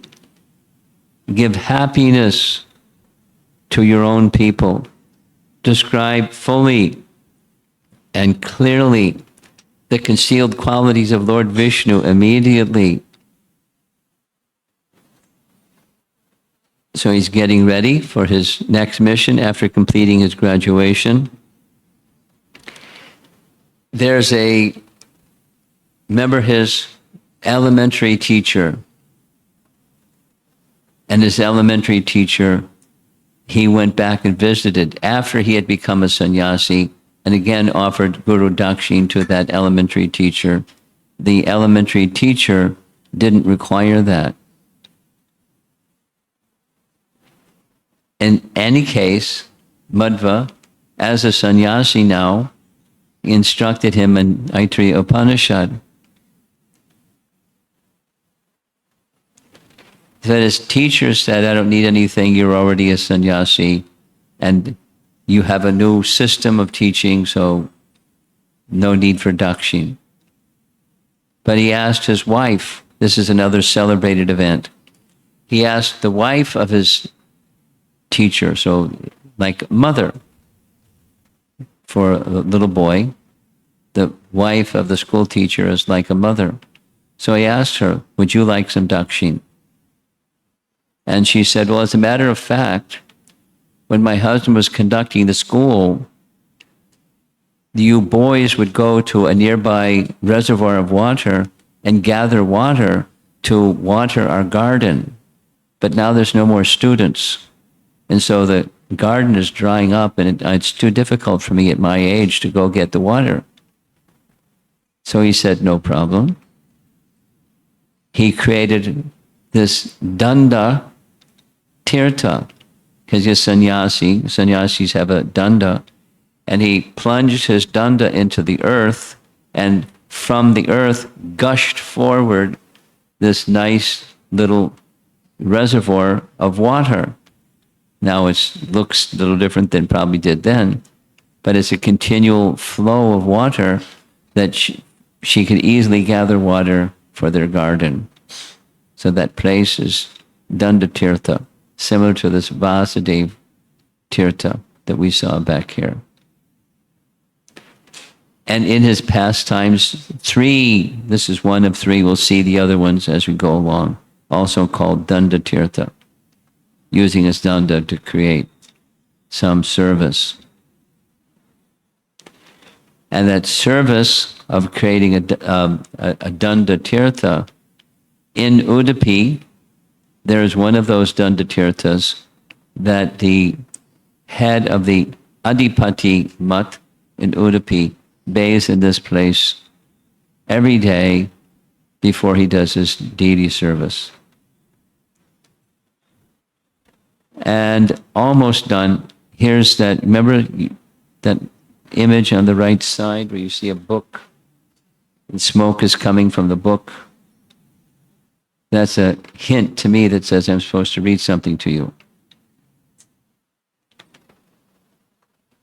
So I'm not going to read it, but generations later, even in modern times, there's a descendant from one of the principal mats of Madhvacharya,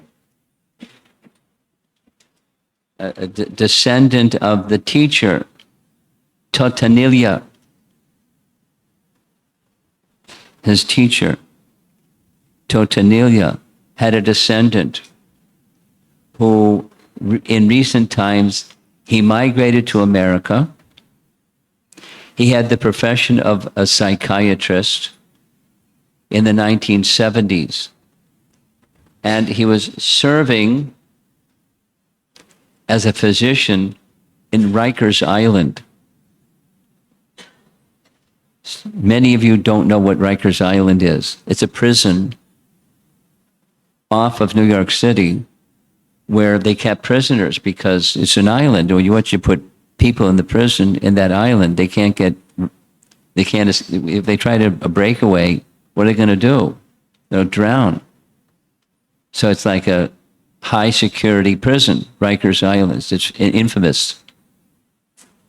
So he was a physician at Rikers Island, this descendant of his teacher.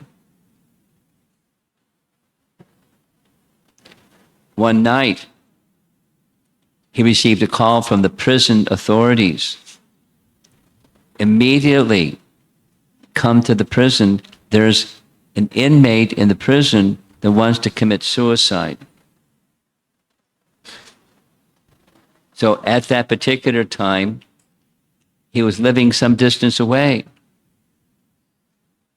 So he crossed a bridge to get as close as he could, and he was assessing the suicide candidate.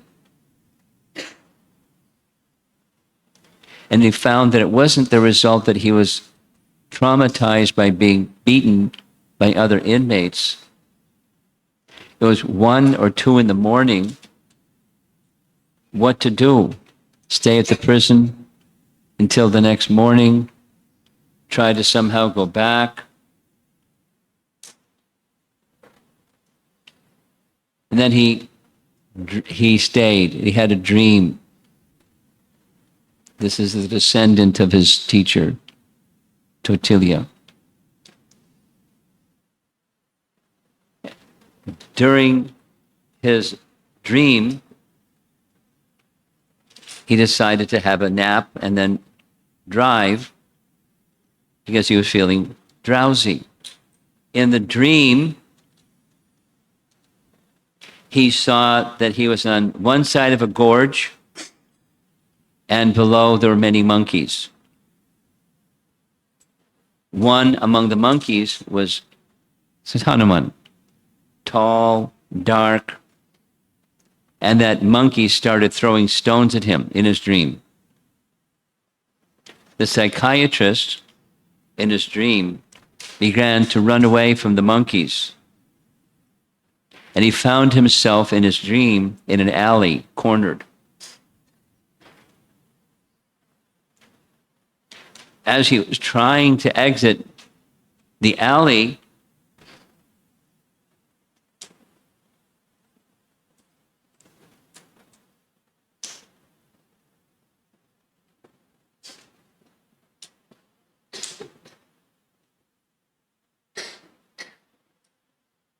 the monkey said, "Do you want to hit me? Do you want to hit me?" The monkey was trying to throw stones at him in his dream. At the same time, he was being beaten as to why he wanted to hit the monkey.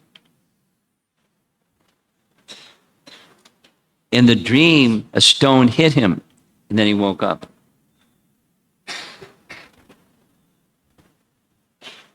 He's at Rikers Island having this dream, and he shouted for help. A prison guard in Rikers Island came, hearing him shouting, and asked what happened. The psychiatrist, this descendant of his teacher, Totilia, said, someone hit him on his head, and he felt the pain on his head. The guards searched around to see if any prisoner had escaped and hit him with a stone in the head. They checked for half an hour. There was no jailbreak. They concluded no such thing had occurred. Later that morning, the psychiatrist drove back to his home. His home at that time was somewhere in Brooklyn. And he was shaken. because he still had this pain in his head with this bad dream and a person who was going to commit suicide. So he, the psychiatrist, called his ancestral home the house of Totilia and asked if everything was fine with the worship of his Hanuman deity.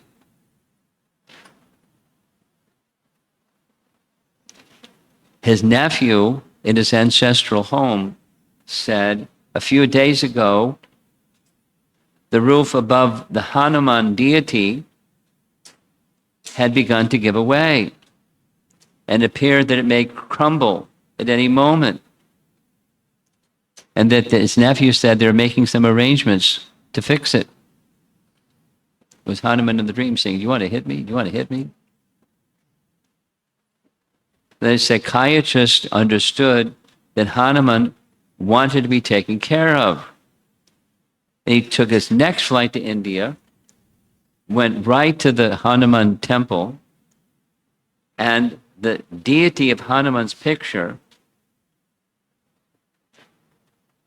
the deity of Hanuman is on the screen here. The Danda Tirtha with the Hanuman deity was actually given to the head of one of the 8 mutts by an ancestor of the psychiatrist. But the psychiatrist took control of the place after a legal battle with the mutt, as he found the mutt was not performing the puja properly. So now he's retired and he's being relieved of this anxiety that his ancestral deity of Hanuman was not being taken care of properly. So he made sure that the deity was being taken care of properly. Because the deity of Hanuman and that of Madhvacharya have some connection. So Rikers Island and Pachakakshetra have a connection.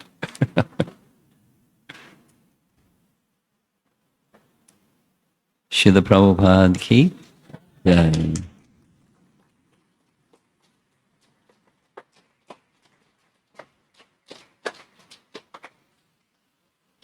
My compliments to all of you. I'm used to public speaking and I didn't get the sense, maybe some of the children were getting a little restless, but fantastic audience. Get used to it. We're going to have some long spells of very interesting katha, not only hearing about Madhvacharya, but many others and many others and many others. It's like an immersion in back to why are we here? The personality of Godhead is at the center. Chaitanya Mahaprabhu for us is at the center, and the Supreme Lord and his pure devotees are glorifying them, remembering them is very pleasing to the Supreme Lord, more than our hearing about him. And so our mood is to try to please the Supreme Lord and to get his favor by glorifying his exalted devotees who have sacrificed everything for people like us. Although in the past, some distant, we're going to hear this evening about how Hanuman was being honored for something he didn't even do because of ancestors that did something.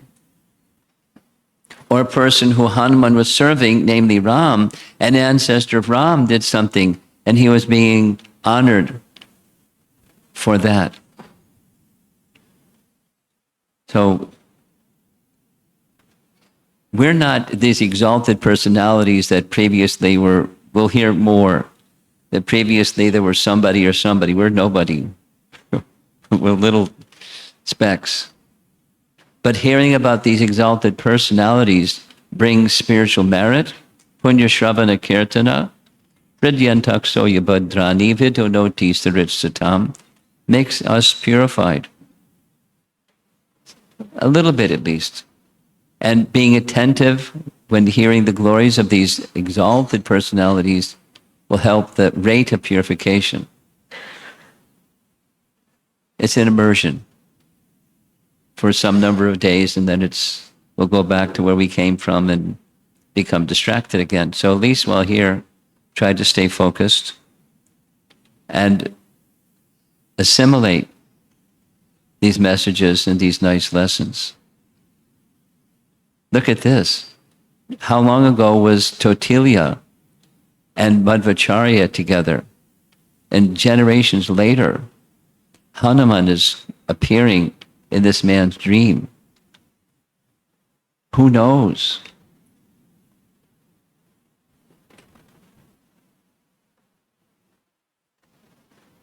Very mysterious. But bhakti life is mysterious like that. It's hard to explain. And persons that aren't devotees go, oh, phooey. And persons that are devotees go, wow. What an amazing Lord, and his pure devotees are so amazing.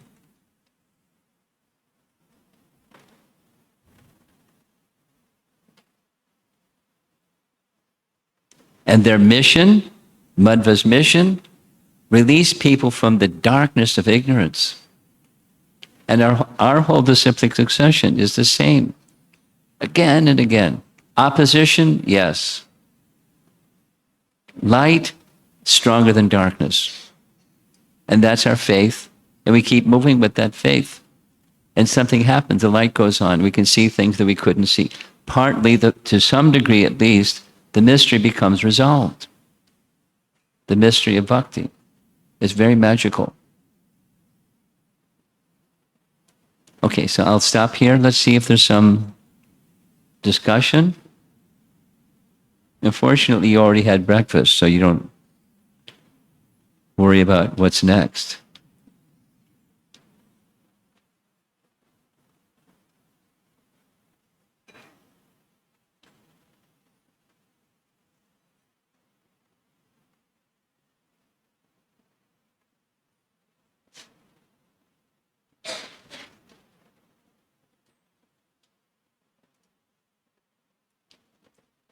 Okay, I'm fine. We'll just continue. Who wants to tell us what's next? You have something? Okay. Do we have a portable microphone? Hare Krishna Maharaj. Maharaj, when we are in such elevated places during the yatras, and listening from the spiritual master, the consciousness goes up, and we understand that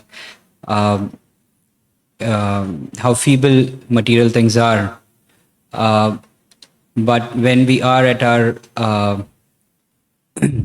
workplaces or places where we stay, normally my prayers are, of course, they are for the spiritual elevation as well, but they are also for the material well-beings. So when I'm here in such elevated place, I try to pray for the spiritual upliftment, but is it also okay to pray for the material side of one's life? Yeah, it's okay. That's a short answer. Now we know what Shuddha Bhakti is, but if you're not at the platform of Shuddha Bhakti, be introspective and be honest and be at the platform of Bhakti. What to do about the material, dedicate that which is on the temporary / material side to the service of Krishna as best you can. That's what to do. That's called Gona Dharma. And that can be purifying as much as the direct activities of bhakti. It's a big if or qualifier, that is to dedicate those temporary things in service to Krishna.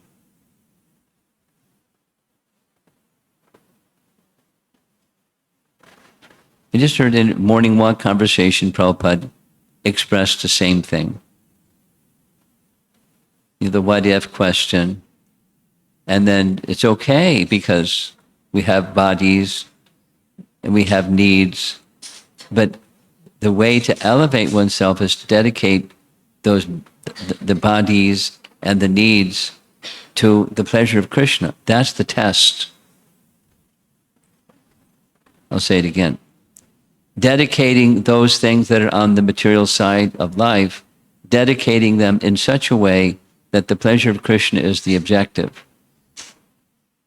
Not simply, I want, but dedicating those things that are wants and needs in such a way that Krishna is pleased. That's the test.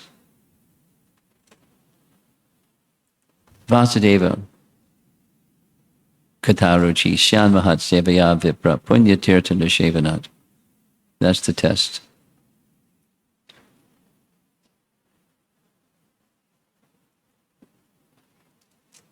Okay. So go ahead, take the microphone.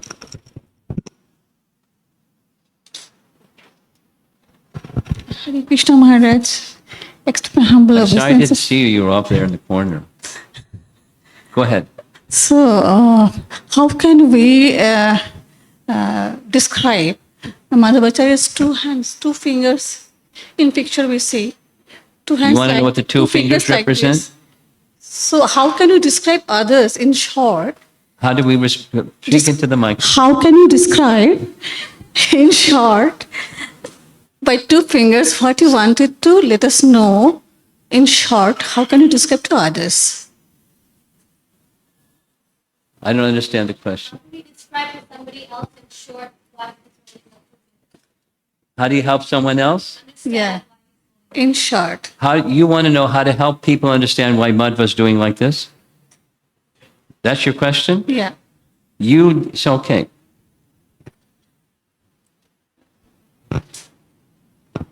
There he is. So someone asks you, what's this mean? And you want to know how to answer that question. Piece of cake. Piece of cake. Take the microphone from her.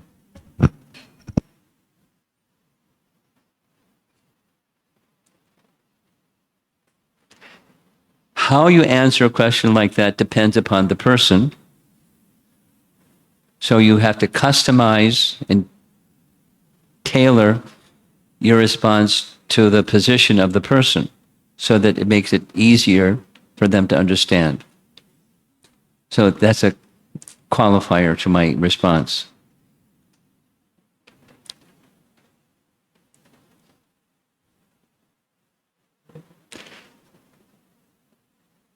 One way to answer is during Madhvacharya's time, there was a prevalent teaching or doctrine that said the living entity and God are absolutely non-different. The living entity is God, God is a living entity, there's absolutely no difference. That was the prevalent teaching. And he wanted to say, the living entity is not God, God is not the living entity, they're in 2 separate categories. Living entity is the servant, and God is the one who's being served. There's more to be said than that, but someone that's kind of new and just wants to know, what does that mean? Is there a significance to that? We're servants, and God is the one to be served. There's 2. There's more to be said, but that's a good entry point. So his teaching was service. The servitor, the served, and the medium between the 2 is service. He taught bhakti, same as Krishna teaches bhakti. The medium to know the one who is to be served is by service. And that's the medium to understand we're not the same. Supposing somebody says, no, we're the same. I am God. You're God. We're all God. There's no such thing as jiva soul. There's no such thing. You're God. To think otherwise is illusion. So break the bonds of your illusion and you're God. That was a prevalent ideology during his time. We're meant to serve the Supreme. There's more.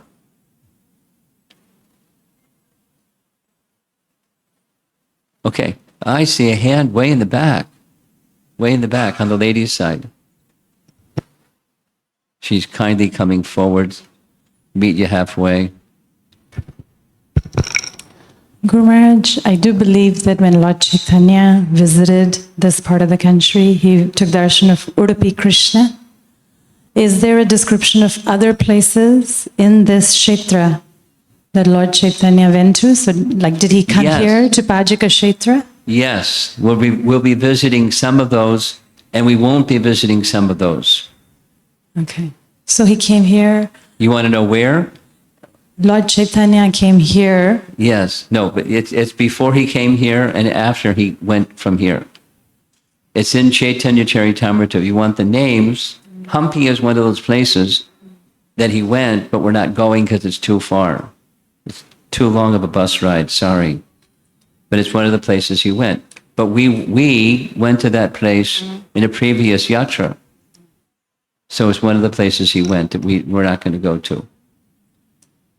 And there's some places north that we will be going to. Now, the two things. The list in Chaitanya Charitamrita is not all the places he went to. It's some of the primary places he went to.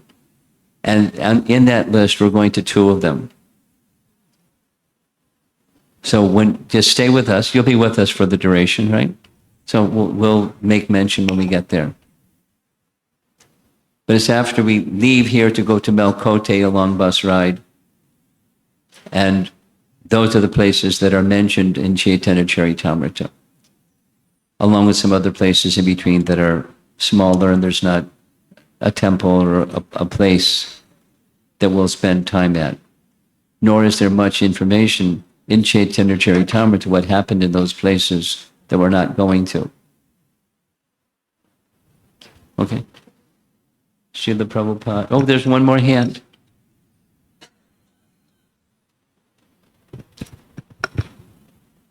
Hare Krishna Maharaj, please accept my humble obeisances.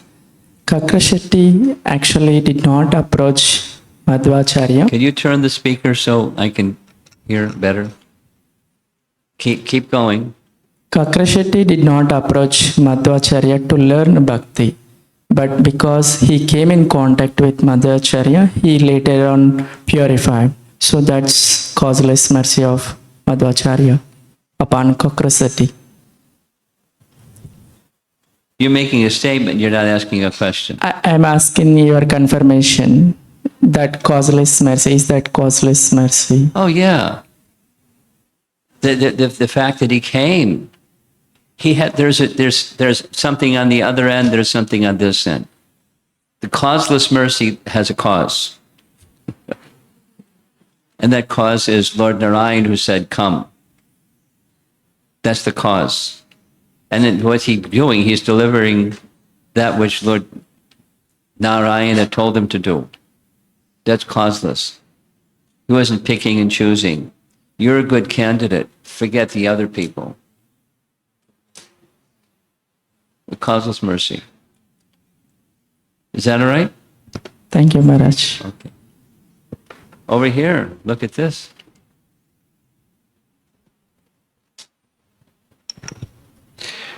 Hare Krishna Guru Maharaj, you mentioned about pride and enviousness during your presentation.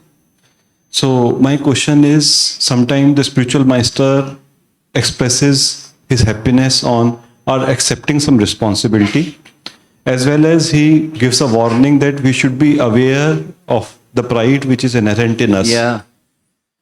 So my question is, what is the disciple's duty in that case? What steps can he take to always be free from that and execute those duties in a mode of service? You want to know how to become free from pride? How to execute those duties while... How to do what? Say it slower. How to execute those responsibilities Yeah. without coming in the sway of pride. Okay, well, bhakti. And bhakti means I'm insignificant, but there's someone who is significant, and any ability that I may have as an instrument of the significant is the mercy of the significant. So it's not a contradiction. I'm insignificant, but there is one that is significant.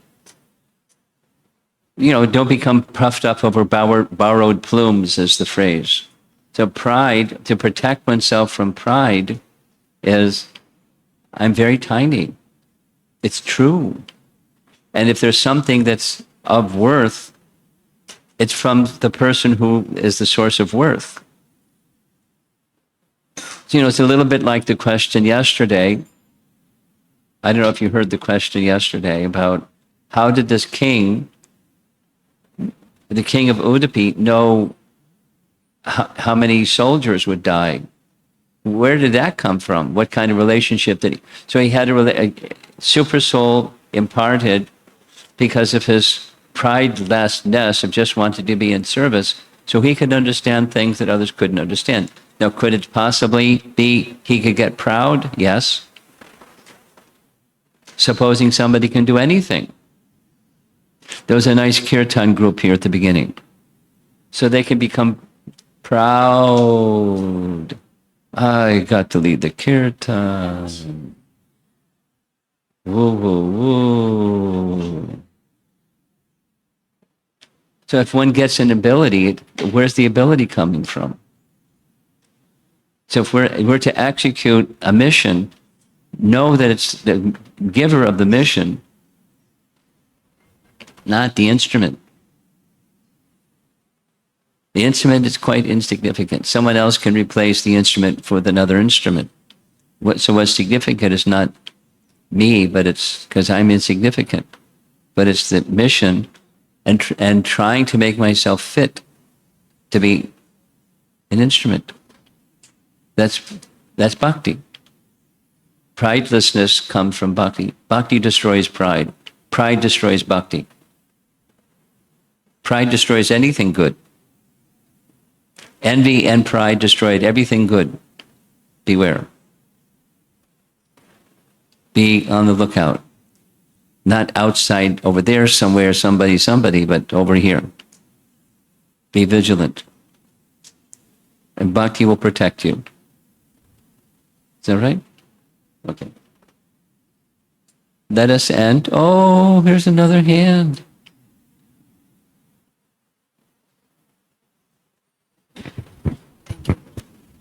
Hare Krishna, Guru Maharaj. Please accept my humble obeisances. Guru Maharaj, maybe I missed it from yesterday's class.